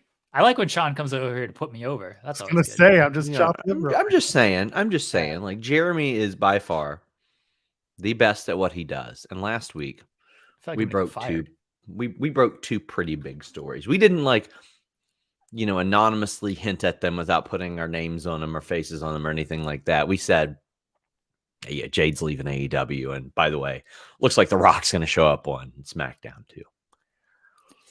Are you getting $50 for that, Jade? Will you donate the $50? Oh, yeah, I'll donate the $50. Listen, what people were acting weird about that. So I don't know if you guys talked about it on the show, but Raj Giri, Raj Giri, my former boss at Wrestling Inc., said, anybody want to bet that Jade doesn't go to or doesn't leave AEW? I'm like, me, I reported it. So yes, I mean, anything's possible until the ink dries on a WWE contract. Anything could happen legitimately. But I mean, I know specifically what he's talking about because he reached out to me and tried to, be like, hey, I heard she signed or re-signed with AEW. And I said, that's great. I didn't. And the people that I talked to definitely would have been aware if she had re-signed and definitely would have been aware if she wasn't coming to WWE, because I got this phone call I'll tell you exactly when I got this phone call about when she left. No. Let's see. Let's check that. 1:08 in the morning. I was so asleep at that point. 1:08 in the morning. And while I was on the phone with this person, I got 3 confirmations. and then got another one as soon as it was off. So I looked at that as someone trying to undermine a story that I had actively worked on, and surprisingly got very, very quick context and confirmation on. And I was like, you know what? Once upon a time, not that long ago, I was pulling 60-hour weeks for this guy and not making very much money to do it. I won't say how much, but it was less than what he spent on Taylor Swift tickets per year. God bless. I'll say that. So I looked at that and I said, I feel like I should get some fucking money for this bet. I feel like I should be paid out. I don't care about any side bets he had. I broke the story. I'm just saying. We didn't talk about it on the show. I think we got a super chat or somebody in our mentions Thursday when we were doing Spotlight, and somebody was like, "Oh, Raj says this," and Jensen and I were just both like, "Gonna trust Sean on this one." No offense to Raj, but like, gonna trust what Sean is saying on this over what Raj is saying. And I mean, there have been some stories like the Sasha and Naomi story that Raj got right, and a lot of people were really terrible to him about, but this one, I just knew he wasn't right. All due respect to Raj. Again, he gave me right after What Culture treated me horribly. And I don't want to say What Culture. Matt Holmes of What Culture treated me horribly. Told me I would never find a good job writing wrestling news. Raj hired me like a month later and really, really helped me out, provided a lot of opportunity. But listen, man, I'm good at this shit. I'm real good at this shit. I'm very, very confident in our reporting. I'm very, very confident in it. And it's because I follow a series of methods and we work hard and we try to treat people good if they treat us good. And you know what? I just want my money. I want to be treated good. That's it. And I will donate it as I do any outside money that isn't from Fightful. It'll go to a nice cause. I'm sure it will. Looking forward What to that. cause should it go to? Not you, Joel. I didn't say I wasn't going to say that. Listen. I wasn't going to say it. Although if the chat implies it, I will take it. I don't know. Where should it go? Nobody has your back on this, Joel. It's not going to you. I feel like Raj should add a couple zeros to this. Back pay. The dude's only putting $250 of his money up in total on this. So how does he stand on it? I've made 10K bets that people haven't paid up on with regularity on Twitter.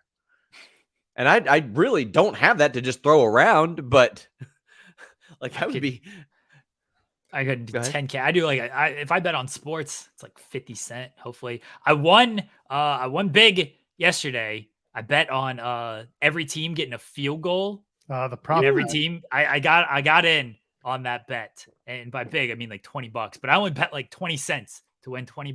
If I wasn't a coward. Every team got a field goal. Yeah, That's that was a big cool. bet on FanDuel. Yeah. They said they paid out like $20 million in total on that bet. That's wild. Oh yeah, people bet like $20 and stuff on that and won like thousands of dollars. Again, I'm a coward. I only bet like 20 cents, but still turn that into $20, which that's something out there.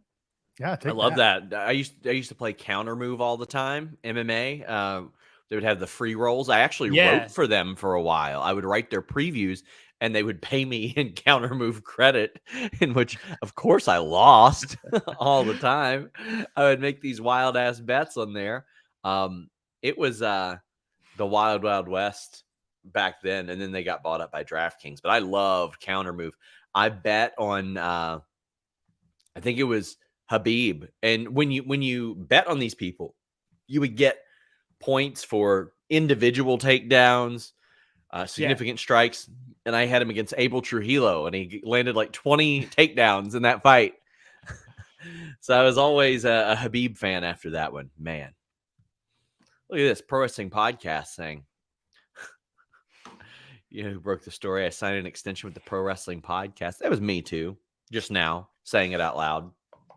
He broke that on his own. I saw that. I saw him break that. He didn't send us enough there for it to go in a message. Sorry. But it's him, so I can't not. I know he rules. He's great. It's too good to us. Oh my goodness. I'm not leaving. I'm just hanging around. Okay. I'm up in the morning. What are we doing? What's next? You're telling me to get stories that I've already done, which always I don't care. Me. I don't care. Considering how that chat operates, we got videos with 500,000 views that haven't been touched. What are we talking about here? I think you can handle a couple of repeats. Come on now. That was a long transcription too. Maven's channel hadn't been touched until I said, y'all know Maven's got a channel and he's talking about doing roids. That's not true. That is not true at all. Because I covered Maven when he talked about how much money he was making. Yeah, I know, because I put it in the chat. No, not the money one. Not the money one, Sean Ross Sapp. No. I'm sorry. I put him talking about how he doesn't like Shawn Michaels in the chat even a month before that. Well, the money one. Where's Stevie Richards burying Nia Jax? Where is it? I don't know. I sent you that one. Listen. I tried to take time off on the weekend, Sean. I just want to say this. Stevie Richards saying what a lot of people's thinking. And he does it with the telestrator, so clearly he's better than all of us. He does it with the telestrator. I love it. I always wanted to do something like that, but I was like, man, that'd get me an awful lot of heat. But with Stevie, it's not going to get him heat. He's qualified. But like, I saw that bonsai drop, and I was like, that wasn't nice at all. And then to follow it up with the paintbrush, I was like, well. I saw that, and I just, oh my God. I'll say this, though. I say I don't like covering fights that unfold. I really like covering that Nia Jax Charlotte fight because she did not telegraph those punches at all. She said, we talked about that on the phone. Yeah, we talked about that when Nia came. I guess it was last Wednesday's show. I was like, that's one of the best moments in wrestling history, just them wailing on each other. It was great. Nia just threw, like, she didn't put anything into those punches, but they didn't get telegraphed. So Charlotte was like, oh. Like, that was a really, really good one. I need to actually film more, probably do it today, real fights in pro wrestling. But yeah, that's probably one that I gotta get into. That one was so good. The Brock punching Braun Strowman in the side of the head was pretty good too. Yep. Slow down. Calm down. Yeah, that actually tells me I probably need to go film some of these. See you guys. Oh, wait. Hold on. There you go. Westall says, straight to us. No. Hey, Sean, before you leave, I asked the guys a couple of weeks ago where this AEW roster ranks all time. Where do you think? That's a really interesting question. So definitely below WWE 2001 to 2003 because they had everybody from everywhere. The late 90s WCW was also very, very good. Early 90s WWF was also really, really good. I brought up pre-pandemic WWE where they were just talent hoarding everybody. Time. They didn't utilize it. That's what I was thinking too. Like, you look at that roster, it's like, holy hell. What could have been? I could say that it could probably creep into the top five. Because they do have a very, very impressive roster. And not only that, they have the ability to use other people's rosters as well, which is something that WWE hasn't had. But if you go back and you look at, for example, the Here Comes the Pain roster for WWF or WWE, where they just had everybody in that year 2003, and you're like, wait, Goldberg, Lesnar, Kevin Nash, Scott Steiner, like all these people were around then? Guys, see you later. Bye. Why does he put you over, but he just doesn't ever want to talk about me? Because I work really hard. So do I. I do this show with you. I had to do the show with Kate. That's not hard work. You just get to talk all the time. I do this show with you as well. It's very busy and taxing on my vocal cords, and it's a lot of work, Jeremy. I do this show. I do the Spotlight with Jensen. We record an interview. I do other shows. And then I cover Kevin Nash interviews and podcasts. We're shooting on LA Knight and everything. See? Twan got it. That's not true either. But if Twan says it, it has to be true. I like Twan. That's not true, though. I'm very hardworking, Jeremy Lambert. You are. I'm not saying you're not. I'm very hardworking. Very upsetting. Again, I'm not saying you are not, Joel, but I'm over it. Yeah, see, Ryan gets it. Kate, it is a lot. See? Well, tell that to Pulowski, who does like 5 shows with her. He does 2 with her. Well, probably feels like 5. 3 with her. All right. Well, then it feels Probably like does 6. feel like 7. Yeah. Doing 1 with her feels like 28. Yeah. So Yeah, there that's you why we go. took the summer off. We had to do it just to recharge her batteries, not mine. Anyway, where were we before we were so rudely interrupted? The Rock. The Yeah, Rock came back finally. Austin Theory. He's the Theory. Miz.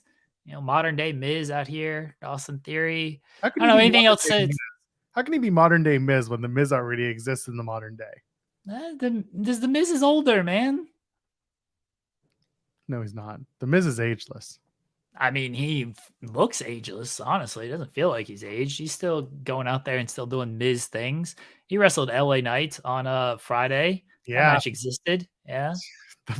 Why did they do it again where they gave the multiple segments? Why did they do this to us? Because you had to put LA Knight on the same show with John Cena and The Rock. Fair. Someone's asking if Kate's been banned from In the Weeds. It's not that she's been banned. It's more that she has a job. Allegedly. Allegedly. That's true. Oh my God. Sullivan's talking about the Mike Babcock thing. We'll talk about that later, like towards the end of the show, because there's still, I do want to talk about the Statlander weekend that she had, the Friday, Saturday. Well, aired on Friday, but of course the match was Wednesday night. Kris Statlander having a good, busy weekend, beating Jade Cargill for a second time and retaining the TBS championship, and then takes down Britt Baker in Britt Baker's home, not even city, alma mater, right? But didn't she go to Penn State and then do her dentistry thing at somewhere else? I don't know. Yeah, but Penn State's still the alma mater. Okay, I mean, I get it. Ain't that right? Yeah, alma mater is the right. Yeah, that's the right term. Okay. But anyway, it beat her in her very comfortably well-known home area. I think that's a little bit longer of a word to say. So anyway, Kris Statlander having a hell of a weekend. What do you think? This is the AEW women's division being booked a little stronger? Is this a case of Kris Statlander getting the opportunity that she didn't have when she was, getting injured, unfortunately, for the last couple of times? Like, how did you feel about all of this with Kris? I think it's Kris Statlander being booked strongly. The overall division, we shall see.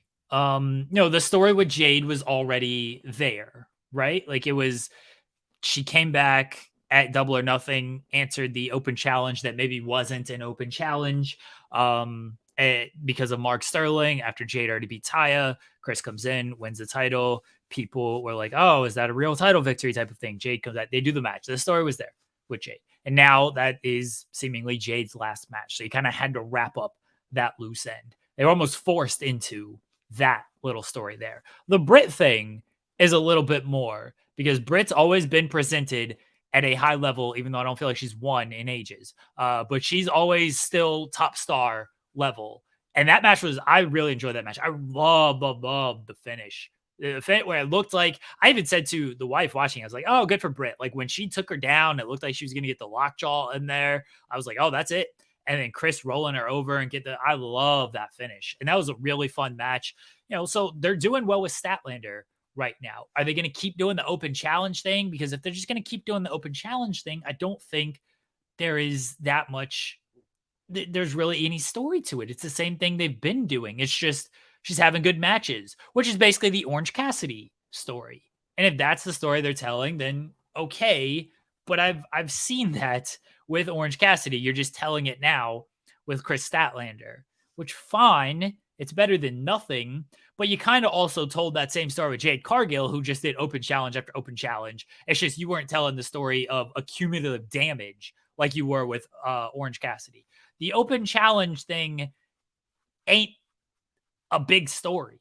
Like it's an easy story that you can tell multiple times, that they're trying to tell multiple times seemingly, but it's not anything substantial with this. So is it the start of the women's division looking better? Maybe. I think it's the start of Kris Statlander being super elevated, because I'll say this, like that win against Britt it felt bigger than any win Jade had during her reign. Jade was facing people. Athena felt like the biggest win for Jade because Athena had just come in and people weren't sure. People were like, they're gonna go with Athena here. And then they didn't. Everybody else Jade faced, it never felt like they had a chance. One, they didn't do a ton of storytelling in the match buildup. Nyla was maybe the only other example where Nyla stole the title, but no one thought Nyla was, and that was weird because they were both heels. No one actually thought Nyla was like going to win the title on that. Britt, there felt like there was a real shot to Britt winning because Britt's always been presented at a certain level. And in the match, it felt like there was a real shot. Like that win to me was bigger than any win Jade got in her year reign. Yeah. Yeah, I agree. I mean, I don't have many notes to add to that because it is feeling like they're just doing the open challenges with Kris, and that's okay. Like that's okay right now, but they do have to eventually build to a story with whom I don't know. But I'm seeing Pro Wrestling Podcast saying I wish we could have gotten Jade versus Camille for the NWA title. Yeah, listen, you could have done that. Jade versus Camille could still happen, by the way. Listen to Jensen. Steven Jensen's been talking about that for a long time, and if Camille's going to talk about testing free agency too, and who knows? But I don't think you could have gotten that match for the NWA title because who's winning? And well, that's the thing, right? At that point, you're right. It would have been difficult to tell the story of Jade losing to the outsider as she's on a big winning streak. You're right. And then they weren't going to drop the well, they've dropped the NWA World's Women's Championship through AEW before, right? Thunder Rosa lost it. Did she lose it on AEW programming? I don't think so. She lost it to Serena Deeb because Serena lost it to Camille. Yeah, you got to go back and check that out because I don't know if I'm going to look at it. I'm going to look at the title history here. It was a really weird time for wrestling because it was also pandemic stuff. There's also let's be honest about this thing. Okay, so here it is. Thunder Rosa, lost it to Serena Deeb. It was actually not on AEW programming. It was on it was on a UWN Primetime Live. Oh yeah, okay. Yeah, they were doing those. Yeah, Serena defended the title. So it says Deeb defended the title on AEW 5 days prior to winning the title because the match had aired. The match was taped before. So right. And then Camille won it. So yeah, it wasn't dropped there. And let's be honest about AEW NWA. After AEW helped with Empowered, and Tony Khan was very upset that he did not get the credit he thought he should have gotten for helping with that show. NWA and AEW ain't done a ton of business together since then. No, and that's so. Anyway, that's not what we're talking about here. Let's talk about present day because I don't want to go down that rabbit hole right now. Let one of the wrestling long form vloggers talk about that sometime. So the Kris Statlander, it does feel like it's very much the Statlander push, which isn't bad, but we do have to find the stories for her. I'm looking at the Toni Storm stuff that RJ City started doing on Collision, which is tremendous, and I think RJ is the perfect person to be interviewing a character like Toni Storm right now. And whatever comes from that, hopefully is good stuff for Toni Storm, but you're elevating some of the performers. And as a result, hopefully it elevates the actual division as a whole, but you have to stop doing, like you said, the open challenges. We have to stop doing fatal 4-ways to determine number one contenders to fit. Like who's going to get the Wrestle Dream match? And how are we going to determine the Wrestle Dream AEW Women's Championship match? Because we're only a few weeks away from Wrestle Dream. Are we going to do another fatal 4-way? Is that what we're going to do? Really? Like what? Well, come on. Or are we going to have someone from Stardom show up? That's the other side of it. I don't know what when it comes to the AEW Women's title. I mean, they got Saraya and Tony on Wednesday. I would probably put the belt on Tony. It's just my own personal thought. When it comes to Statlander, I'm looking at what you do with her. And I don't know if this is Wrestle Dream or not, but she's in a mixed trios match with Anna Jay. That's on Rampage. Right. They show Julia Hart kind of watching on. Does that tie in? Are we going to get a House of Black best friends gimmick? Is that where we're going there? I'd like to see Willow Nightingale back on one of these shows. She's just kind of back to ROH. She had a big role in Collision to start, and now we've had no Willow on Collision for like a month now. And let's go back for a second. Let's talk about that, because what was the Collision scene? It was those 4 women. It was Kris, Willow, and Mercedes Martinez and Diamante, and we haven't done a damn thing with that either. That's a 4-way that you could have done to determine, a number one contender for Kris. Take Kris out, whatever. Point is, you just took 3 women out that had something going on. Not only that, like I understand Mercedes Diamante seems like they're just using those 2 on ROH. Like could they be more featured on Collision? Yeah, probably. But if you're gonna sprinkle in like a Britt and Tony onto Collision and stuff, okay, cool. Like they're higher up on the food chain than Mercedes Martinez and Diamante. It's just reality of the situation here. My thing with Willow, and I'd throw Sky Blue in here. Sky Blue was in the 0 hour match at All Out. Seems like she could be maybe doing something. I think Athena is way too good for ROH. She's the best thing in ROH, and she should probably be on television at some point. I think an Athena Kris Statlander match would be fantastic. When it comes to Willow, though, I was thinking about this a little bit last night. She won this Owen Hart tournament. It doesn't feel like they capitalized on that the way you probably should when it comes to these things. I know last year Cole got hurt, and so it was kind of tough to really capitalize. Britt, she just kind of was in the same spot. This year we had Ricky winning it, and I know things kind of blew up with CM Punk, and it's not mentioned that he won the Owen Hart tournament anymore, but at least he's still regularly featured on television. Willow like won, and then she got her match against Athena because she beat Athena in the tournament, but the actual tournament victory didn't feel like it was presented as a big deal. And I wish they would make it feel a little bit. I guess when you do 300 tournaments in a month, like all of them, none of them matter, but like I wish they would make this tournament matter and winning this tournament matter. Like you have them have this title and everything. I wish it would elevate a little bit more. It doesn't need to be King of the Ring level type of things, but maybe it should be. Maybe it should be like, hey, you win this tournament. That means big plans for you, not here's an ROH women's title shot. Like it should mean more of an elevation to me. That's just my thoughts. No, I agree with you because there's an opportunity to build that division. There's also an opportunity, and it's the men's division too, because how do we get to the tournament for what are we doing? We're doing a tournament for the men's championship, right? And they did a good job of making some stories out of the Roddy and MJF stuff, but then we used a lot of just tertiary talent to get there, and that part kind of was frustrating. So there are ways to tell stories. There are other ways to tell stories, and I don't think that that we're using the best. But I'm also, what is Tony loves his tradition, and Full Gear is next after Wrestle Dream. And what do we do every year at Full Gear, Jeremy? The World Title Eliminator Tournament. You bet. So is there going to be another? And they've done Eliminator tournaments to get to Grand Slam as well. That's not the first time they've done that. So are we going to see another Full Gear tournament, knowing Tony loves tournaments and tradition? He's a big TNT guy, that Tony Khan. Well, I mean, that's what the shows are on. They're on well, TNT. one's on PBS. Yeah. We haven't had a casino ladder match in a while. We probably need to do that again. It's been a minute for that. I imagine we'll have that at some point. Yeah, just when it comes to I was thinking about the Owen last night because we were watching Brett and Owen from WrestleMania 10.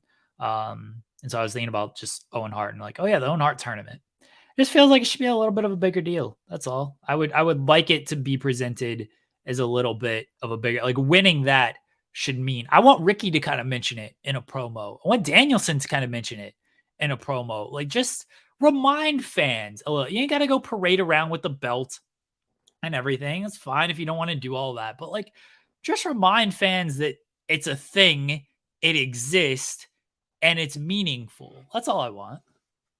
You think they're gonna do the return to what's the oh my god, Jacksonville, oh yeah, they do that at the end of the year. Yeah. So that's New gonna Year's be Smash. Yeah, I'm trying to remember the name of the stupid venue. Oh my god, Daly's Place. Daly's Place. Thank you. Yeah, it's like Homecoming, they spent whatever they 2 want to call years it. there. Yeah, 27th or 30th for Collision, or they'll do a live Rampage on the 29th.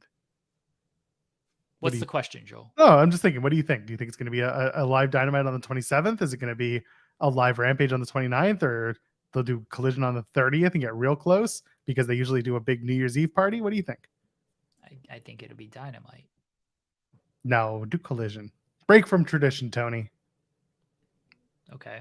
Go to Chicago. Break from tradition, Tony. Ryan Sullivan says, I kind of want them to wear the belt for a year. Look, that's a good gimmick for somebody. Even come out for the pay-per-views. Like, come out for the pay-per-views wearing the stupid belt. Like, you're right. They should do something to show that they won the Owen. It should be a bigger deal than it is. They don't give you a title shot out of it. They give you a belt that has absolutely no meaning. Like, it's meaningless. And I think if I'm Dr. Martha Hart, I'd be like, why isn't there a little more like legacy storyline for this event? Like, after the event, it feels like it's just kind of done. And it is. I know, but I'm saying, why wouldn't you push for something to come from winning that particular tournament? How often do you think about the Owen tournament? How often do men think about the Roman Empire? Look, man, I think about the Owen tournament more than I should, clearly. I was watching Owen Hart matches last night. Give me a break. Everyone go watch Brett and Owen from WrestleMania 10. Brett and Owen is giving Andre the Giant Battle Royal. Man, at least they had that trophy for a while, and like Corbin would come around with it, and that was about it. They smashed it. They would smash it. They tried kind of sort of with Cesaro because they gave him Heyman, but then Brock just ended the streak. So like they really failed on that. Jey Uso won that thing. You know, he got elevated off of that a little bit. There are too many belts on TV, by the way. I know Joel doesn't want to take his victory lap here, but we got a AEW Trios title match and an ROH 6-man title match on Rampage Grand Slam this week. Jeremy we got 2 sets of Trios titles. Jeremy Lambert, as I sit here and breathe, and I tell you last week, I think this is going to continue, and it's going to turn out to be Hung Bucks versus Gates of Agony and Brian Cage. And I think they're probably going to put the Ring of Honor 6-man tag titles up. And we sat here and we were like, no, please don't. I didn't want it to happen, but it just felt like the logical next step. And you know what the worst part about that is? The logical next step after that is Tony Khan hates having Ring of Honor champions on Ring of Honor TV. The Hung Bucks are going to win the 6-man tag titles, and I don't know who they'll drop them to. Maybe the Kingdom and Roddy Strong. But I think we're still going to do an 8-man elite versus Mogul Embassy after this. We'll add Kenny Omega, and we'll add Swerve. I'm very worried the Hung Bucks are going to win these titles, and not because I don't like them. No issue with them. I've said this so many times. I feel like I hammer this point too many. I just want the ROH and AEW rosters to more or less operate separately, because you start ROH. I've seen people say this, and they might be in the minority. I don't know what the Honor Club subscribers are or anything like that, but it doesn't feel like it's a show to go out of your way to see at this point. You want to see the ROH champion? Watch AEW TV. The only, like, Athena's the draw because Athena's actually not on ROH TV. But that's why she does so well in ROH, is she's not just on ROH, on AEW TV all the time. And that's why I wish it was kept separately. I think Eddie Kingston should win on Wednesday. Does that mean he's going to disappear to ROH TV? I hope not. But I do want them to keep things a little separate here. The ROH Tag Team Champions, one of them is the AEW World Champion. They're not on ROH TV. They're never on that show. They're not doing storylines on that show. They're kind of doing a story on AEW. I mean, not kind of. They are. The Kingdom stuff is an ROH Tag Team story that's happening on AEW. Is it just going to take place on AEW pay-per-view? And it's like, what are we doing for Final Battle? It's just, I don't like them blending stuff. ROH, the great thing people remember about ROH, the glory years of ROH, Samoa Joe, CM Punk, Danielson, all of this stuff. The great thing people remember is it was the young stars that weren't in WWE, right? It was the young talent that you could not see in WWE that one day might make it to WWE. And obviously it was a different wrestling style, a different presentation. It was real pro wrestling and not sports entertainment type of thing. But that's what ROH has already been. Whether it was young talent or more just established independent talent, it was the talent that you were just not going to see on the main stage. And now ROH is, hey, here's the talent you are going to see on the main stage, and they're beating all the young independent talent in like 2-minute matches. Here's Blake Christian losing. He's a GCW champion, losing in a couple minutes. Here's Alec Price, my guy, Cole Radrick, other guy, Matt Brannigan. Good young independent talent, just losing in a couple of minutes. Bless Cole Radrick, by the way, making the most out of that little spot that he did. We love Cole Radrick. I'm just gonna send him this link one day and just be like, hey, come on and talk about this. But like, there's no identity with ROH. There's none. It's just, here's a lot of AEW people that you see beating a lot of independent talent. We ain't really building a whole lot. And if you want to see the ROH talent who are actually AEW talent, just watch AEW. Which 10,000 seat venue did Tony Khan book for Final Battle? That's what I want to know. I don't know if he's booked anything for Final Battle. Like, he doesn't have a date for it yet. The way he's putting talents, the way certain talent are holding titles, it feels like he's really trying to make Final Battle a must-see event. And if he puts those 6-man tag titles on the Hung Box, I am very much going to go with that he booked a big venue and he's hoping for the best. And that this will be his December pay-per-view, by the way. Because if the Zarian conversation by the way, he kept that from us. Can you believe that we had Andrew Zarian on our show on Friday morning to say nice things about you, Jeremy Lambert, and we couldn't get him to drop his big scoop? He had to drop it on his show? What is this? What are we doing here? Andrew Zarian's allowed to do what he wants, okay? No, he's not. I have him under contract to give us all the scoops. He's under contract. That's not good. Well, no wonder you're losing money on this venture, Joel. Like, you're paying Andrew Zarian nothing or something for nothing. And your chicks for free. But either way, my point of this all is if Andrew Zarian's report, he said he's very confident that Max is going to house AEW content, pay-per-view specifically moving forward in 2024, then I could see maybe I don't want it to be the first show being an ROH thing, but I think this would be the last shebang for a December show if they're going to run monthly. Maybe, they haven't announced anything for Final Battle. All I want is, I just want ROH to operate separately. There's enough independent talent out there. There's enough AEW talent out there that aren't utilized weekly and things like that. You telling me like Sonny Kiss couldn't have just done ROH shots and been fine? Like they could utilize these people on ROH TV that aren't on AEW regularly. I'd be fine with that.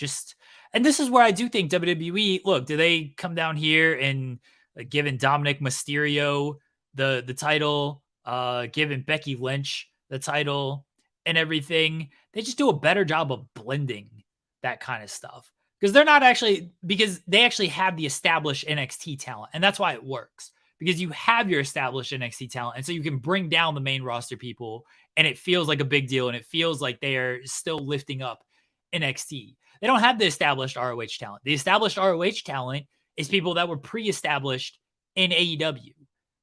They don't have anybody like a Tiffany Stratton or a Carmelo Hayes. Who is the Tiffany Stratton or Carmelo Hayes of ROH? Lee Moriarty. No. Okay. No, I don't know.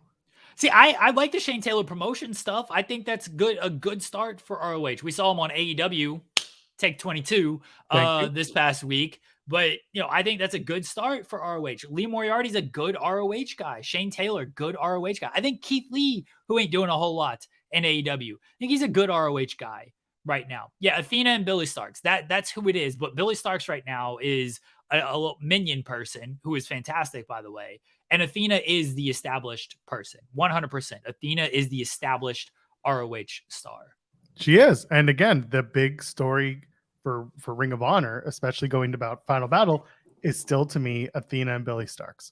That's a main event match that you can build to because it is not silently building in the background. They're on the show almost every week, but like it's silently building. If you're an AEW fan who just kind of keeps tabs on Ring of Honor, this is that show.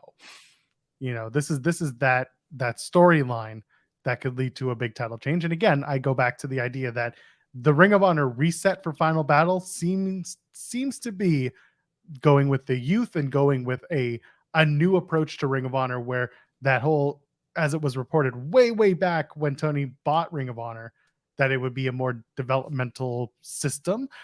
AEW doesn't need a developmental system, right? The indies are by and large that developmental system for them.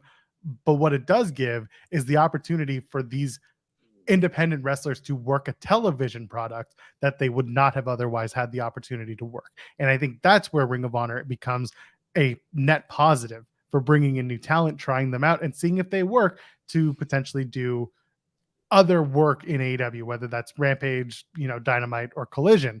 So that's kind of where my brain's at. Is, well, in 2024, we might start seeing a more cohesive Ring of Honor AEW partnership, even though they're all under the same umbrella. You get what I'm trying to say. Louis says Hook and Wayne should be building their legend down there. I like both of those shouts. Like, I know Hook's kind of on television doing stuff, but the Jack Perry stuff is done. Now he's just kind of teaming with Orange Cassidy because, hey, here's something for them to kind of do.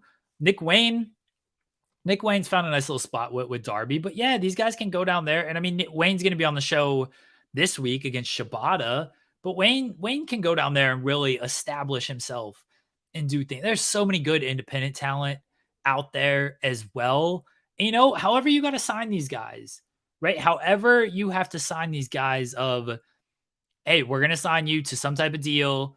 Saturdays, you're working ROH. If you want to take bookings on a Friday, if you want to take bookings on a Sunday, cool. But we got first right on you on these Saturdays for ROH. You want to sign guys like Titus Alexander, Alec Price, and put them in substantial stories with this. Because again, the glory years of ROH were the guys you could not see on the major mainstream shows. Is Titus Alexander, is Alec Price, are these guys ready for, AEW? No, because AEW's good. They got enough talent out there that they're not going to have anything for Titus and Alec Price.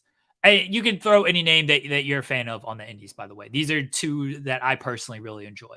And you can book them in actual substantial stuff. Instead, you're just bringing these guys in to lose in 2 minutes. And you're bringing them in to lose to contracted AEW talent that may or may not go anywhere on ROH. Dalton Castle's great. I got no issues with Dalton Castle. Him just beating guys in 2 minutes ain't doing a whole lot for me. Yeah. There's no story and there's no development, then what is it? And again, like I'll go to the WWE style of developmental is extremely different from AEW's, but there's a clear pathway in terms of you're in the PC, you're not on TV, you work the coconut loop. Maybe you start working Level Up so you get some TV experience. You move from Level Up to working the Tuesday show. And then from there, you're either called up or at least you're a tentpole figure on the Tuesday show. And then you do Raw, SmackDown, whatever it is. And that's kind of what the hope is. And there are, of course, stumbling blocks along the way. But the point is, there is some sort of plan for your development and where you should be after a given set of time. You do spin your wheels sometimes. Sometimes you are Dalton Castle and, you're 20 years in and you're just beating up people with no end in sight. But you're over, so people are going to continue watching you. But the idea is that you show up, you work, you build. That's it. That's developmental. And you can bring some of these talents up, by the way. Like, let's say, for example, a Titus Alexander. Somebody mentioned Brian Keith. You can have Brian Keith as a ROH staple, working every week, getting insubstantial stories, whatever it might be. And then he comes up and he has a 10-minute match against Hangman Page. And he loses. That's fine.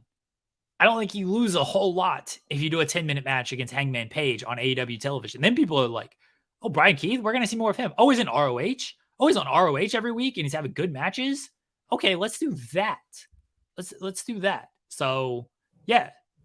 Like that, I'm for all of this. I got a message from Sean. That's fine. Speed Punk in the meantime sent us a super chat saying they need the East West Express, Jordan Oliver, Nick Wayne, and Ring of Honor. Oliver would be good in the pure division. I really like this idea because it goes back to everything we just talked about with younger talent getting their opportunities in Ring of Honor. And on top of that, you've already got Nick Wayne. And Jordan Oliver has spent so much time building and growing and just getting physically more TV ready. This Jordan Oliver is the only one you need in this case because you already have one.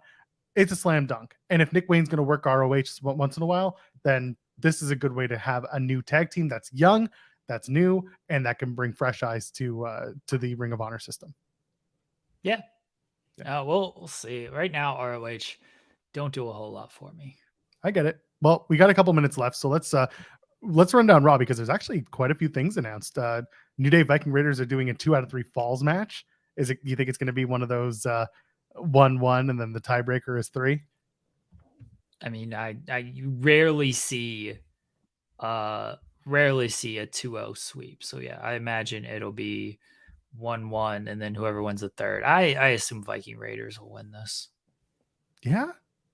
No, okay, I get it. You know what I do because they're trying to put them on a tear, but also Judgment Day are the heels and they're the champions. Yeah, but I think New Day is doing stuff elsewhere. I think Viking Raiders win. Okay. Ricochet and Nakamura 1-on-1. Nakamura over Ricochet. Going to be a very, very good match, though. Yeah. This is probably where we're going to get the not payback, Fastlane rematch announced between Nakamura and Seth Rollins. That's where I would do that. Cody Rhodes and Dominic Mysterio in a Money in the Bank rematch, where I'm certain this is all going to pay off with Cody Rhodes coming to NXT Title Tuesday for that NXT Championship. I think so too. They called this a SummerSlam rematch, by the way, on the website for like hours. Oh, did they? Yeah, and I was like, I don't think this match happened at SummerSlam. Yeah, I think Cody's going to win, and we've been saying it for weeks, Joel. Cody was showing up on NXT Title Tuesday. We're creeping up on that, and all signs are pointing to it. My other thing for Title Tuesday, by the way, is that NXT Women's Breakout Tournament. That might be where you have Jade show up and just beat everyone on the way to getting the Becky Lynch title shot at Deadline. There is a risk there, but there's also a bit of a reward.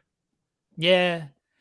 So, okay. So she's part of that show. That's the tournament final right there. The breakout tournament final, Jade winning. The breakout tournament right now has no announced dates and no announced competitors, but let's just say for argument's sake, yes, Sean broke the news on the Wednesday, but if WWE knew ahead of time and they knew they were going to get Jade and they announced that women's breakout tournament the day before Sean broke the story about Jade leaving AEW, maybe there was already a plan in place to have that go, have Jade show up and be an integral part of that tournament. Maybe there was a plan, or maybe because they didn't announce a date that when it was starting, or they didn't announce competitors. If there wasn't a plan to have her, you reverse course and be like, hey, let's just put her in here because now we have her. Yeah, exactly. But my point being that you can use this tournament as the opportunity that leads to, because it's what they did with Carmelo Hayes, right? They had him win in 2021, and then he eventually found himself winning the North American Championship, and that propelled him to where he is now as a champion. So I could see them doing that with Jade and just having her beat everybody. Because again, you put her on, it's a short tournament. You give them 3 weeks to get ready for who she, like, you give her 3 weeks for people to basically catch up and be like, you have to see this woman. And then she makes to the finals, whoever it is, have a competitive match, and then do Deadline versus Becky. That's where my brain is. But anyway, Cody Rhodes is who we're talking about. Okay. Now we're going full Title Tuesday. All right, let's go. We got Cody on the show. We got Jade on the show. Do we debut Sunny Kiss here on this show? I'm sorry. Are we moving Sunny Kiss to WWE? Is that a conversation? Yeah, the conversation is how many AEW talents can we put on NXT to go against the AEW show? Brian Pillman Jr. and Sunny Kiss. Brian Pillman Jr. debut right here. Sunny Kiss. Who else has left that we can get on this AEW NXT show? God, I have no idea. Who else is on? Who's gone? Who's been on AEW before that's in WWE? Hadn't been a whole lot that's left. Joey Janela suddenly gets a WWE shot. Do you imagine Janela against Pillman Jr. on NXT? Let's do it. Here we go. Best pals forever and ever, those two. Anyway. I don't know. That's kind of what I would do. And then I would have maybe Becky and Tiffany in the rematch on Title Tuesday. Fuck. Gigi Dolan, sure. She was kind of on Marco Stunt's time. Stunt. There we go. We go. NXT. See, how do you hint at CM Punk? Cody's showing up on NXT and he's cutting promos about real glass. You got to hint around, you can't give it away like the Bucks did where Cookie Kenny's Monster wearing the Cookie shirt. Monster. Yeah. Yeah. Like you got to hint around it enough. Darby saying best in the world type of thing. Noam Dar is just like, look at me. I'm a big chick magnet. There you go. This is good.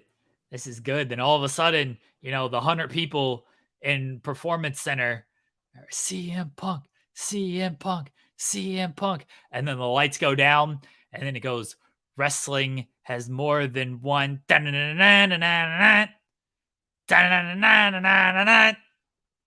is awful. And I look in my eyes. What do you see? Royal family. And then it's Cody and CM Punk. Cody Punk. CM Rhodes. Steven Jensen is like, his mind is blown that CM Punk and Cody Rhodes are together. Wouldn't be the first time this channel lost subscriptions because of our anything. Anyway. Oh man. Okay, finally on Raw, Drew McIntyre and Jey Uso. Is this Matt Riddle turns on Drew McIntyre, or is he going to cost Drew the match? I don't know. I'm looking forward to this, by the way. This should be a good match between Drew and Jay. I like what they're doing with Jay on Raw. Everybody hates him and stuff. I like singles run Jey Uso. It should be good. I ain't talking about Riddle. That's fair. I just put it out there because reports are he could be back as early as tonight. So yeah, I know. And whatever they decide to do with him, okay, I'll comment at that point on the television. Until then, I got no use to talk about him. Fine by me. Wednesday will come and we will talk about the fallout from Raw. And I'm sure all of the news that drops, who knows, there might be a big NXT episode on Tuesday for us to talk about as well. We'll be back. We'll be in the weeds as always, 10 a.m. Eastern, as we are every Monday, Wednesday, and Friday here on Fightful Overbooked. So drop your thumbs up now and subscribe to the channel. Jeremy, get your plugs in. Let's go. Well, we promised the people the hockey talk. Oh yeah, do you want to catch him up on how this came about, the Mike Babcock story? So I'm not gonna lie, I tried to stay offline on the weekend. I know a little bit about the Mike Babcock story. I'm also not gonna lie and say I don't really pay attention to the league if it ain't Colorado Avalanche related, just because I don't care about other teams. Yes. But Mike Babcock seems like a giant dick, and was never a big fan of his because he's a Red Wings coach, so fuck him. But yeah, he got fired or resigned, whatever you want to call it, because what do you do? He was posting pictures of you got to catch me up, Joel. Okay, so essentially the story was, and this came out on Spit and Chicklets, which is Bissonette's Biznasty. Yeah. Biznasty. Yeah, I always want to call him Biznasty, but I also know he's got an actual name and it's Paul Bissonette. So that was on his podcast. The story was someone from the Columbus team, the Blue Jackets, had texted these guys who are part of Spit and Chicklets. They're all former players in their own right. And he basically said, you'll never guess what they're doing in Columbus. You never guess. Babcock is having players come into his office to do interviews. And Babcock's basically saying, let me see your phone. I want to get to know you. I want to know you, your family. I want to know everything about you. I want to see what kind of photos you have on your phone. And then this became a whole topic of conversation. And then by that afternoon, the Blue Jackets organization had put out a tandem statement from Babcock and from, who's the captain there? He's a young kid. Oh man. Anyway, it was someone who's known. Maybe someone will give me the name, but anyway, Boone Jenner is the captain. Brody Jenner. Yeah. So it's not Boone, not Brody. Boone. I was going to say Brody Jenner, someone else. Boone Jenner. He's and a reality star. Yes. And Mike Babcock put out a tandem statement through the Blue Jackets where Babcock said, I was just trying to get to know the kid. This is part of my process. This is how I get to know my team. And it's a bonding, experiment and blah, blah, blah. And then Boone Jenner was just like, yeah, listen, he wanted to know about me. He wanted to know about my family. There was no ill intent. Everything's cool. Don't worry about it. Everything's great. Get off my back. And then by the weekend, well, Mike Babcock got fired or stepped down. He resigned. Yeah. He resigned as head coach. He spent, what was it, like 42 days announced as the coach? Yeah. Wasn't even a coach. Didn't even make it to practice. No. Did not even make it to anything. Just got the job and immediately tossed them out the window like a couple of dick pics to the wrong person. What a run for the Blue Jackets here, as they've had John Tortorella and Mike Babcock as their coaches Torts the last was my few years. favorite hire. You know why they hired Torts? Because Torts was like, I don't have to face the media here because the media in hockey doesn't exist in this city. So I'm going to be happy as a pig in shit. And then what did he do? He faced the media anyway. Torts had, he at least made the playoffs with the team and everything. Like, fine, whatever. Look, man, Mike Babcock is who he kind of is with this stuff. He's always been. There's always two coaches, right? The players coach and then the hard nosed, like old school hockey coach. And Babcock has always been the hard nosed guy, even when he was in Detroit and he had success with Detroit. Everyone thought he was going to lead Toronto to at least the second round, and then that never happened. Well, and look, people, when Babcock got hired, everyone was like, oh, Mike Babcock, he's going to come in here, change the culture, blah, blah, blah. And Toronto was still the same Toronto. I'm just telling you what the people said, Joel. No, I know. I'm just saying, Toronto sports people have expectations that never amount to anything. Well, yeah. And then he comes into Columbus. I don't know why he was hired in the first place by Columbus, but he'd been out of the league for years at this point. Like, he ain't coached since 2020. I don't even know why it was like, oh, Mike Babcock is definitely going to come in here and change things. This is a young team as well. I know they signed Johnny Gaudreau last offseason and everything. Like, it's a relatively young team. I don't know why you would want Babcock around these young players and stuff. Just doesn't seem like the guy you would want for this team. The way it happened for the organization is unfortunate, but I think they saved themselves a lot because I don't think he was the right guy for this team anyway. They said their hockey ops team is going to remain in place though. So they just lost Babcock. They didn't lose anyone else. Anyway, I think it's time for us to get offline because I'm literally I'm reading something from the Associated Press. It's a video. It's literally a weed killing robot. So Jeremy, I think we're doomed. Yeah, that's probably true. I will say, Blue Jackets, like, losing your coach before training camp is a very tough situation, especially a coach who was just hired anyway. Famously, the Colorado Avalanche, 2022 Stanley Cup champion Colorado Avalanche, lost their coach ahead of training camp. Patrick Waugh decided to leave right before training camp. They hired the current coach, Jared Bednar, and they had the worst season in salary cap history because of this. So a lot of turmoil, and it typically leads to not a great on-ice product. I hope for Blue Jackets fans' sake, their season isn't completely deaded just because their coach is an asshole. Where's Dallas Eakins these days? No idea. You just went completely off board on there, Joel. I don't know. I was just thinking Dallas Eakins could probably become the coach. Doesn't look like he's coaching anywhere at this point. Yeah, because he was the head of the Ducks. He was Ducks head coach, and then they didn't renew his contract. Right. Okay, well, we'll see. Dallas Eakins going to be the new coach. Bring in a young coach, man. You got a young team. That's what the Avs did. Jared Bednar, nobody had heard of him. He just won the AHL Calder Cup with the Cleveland Monsters when they hired him. Nobody had heard of him. Like, bring in a young coach to grow with a young team. That's the way to do it. That's right. Go Sens, go. Huh? Sure. Anyway, let's get out of here. Do the things. I don't know what I'm doing.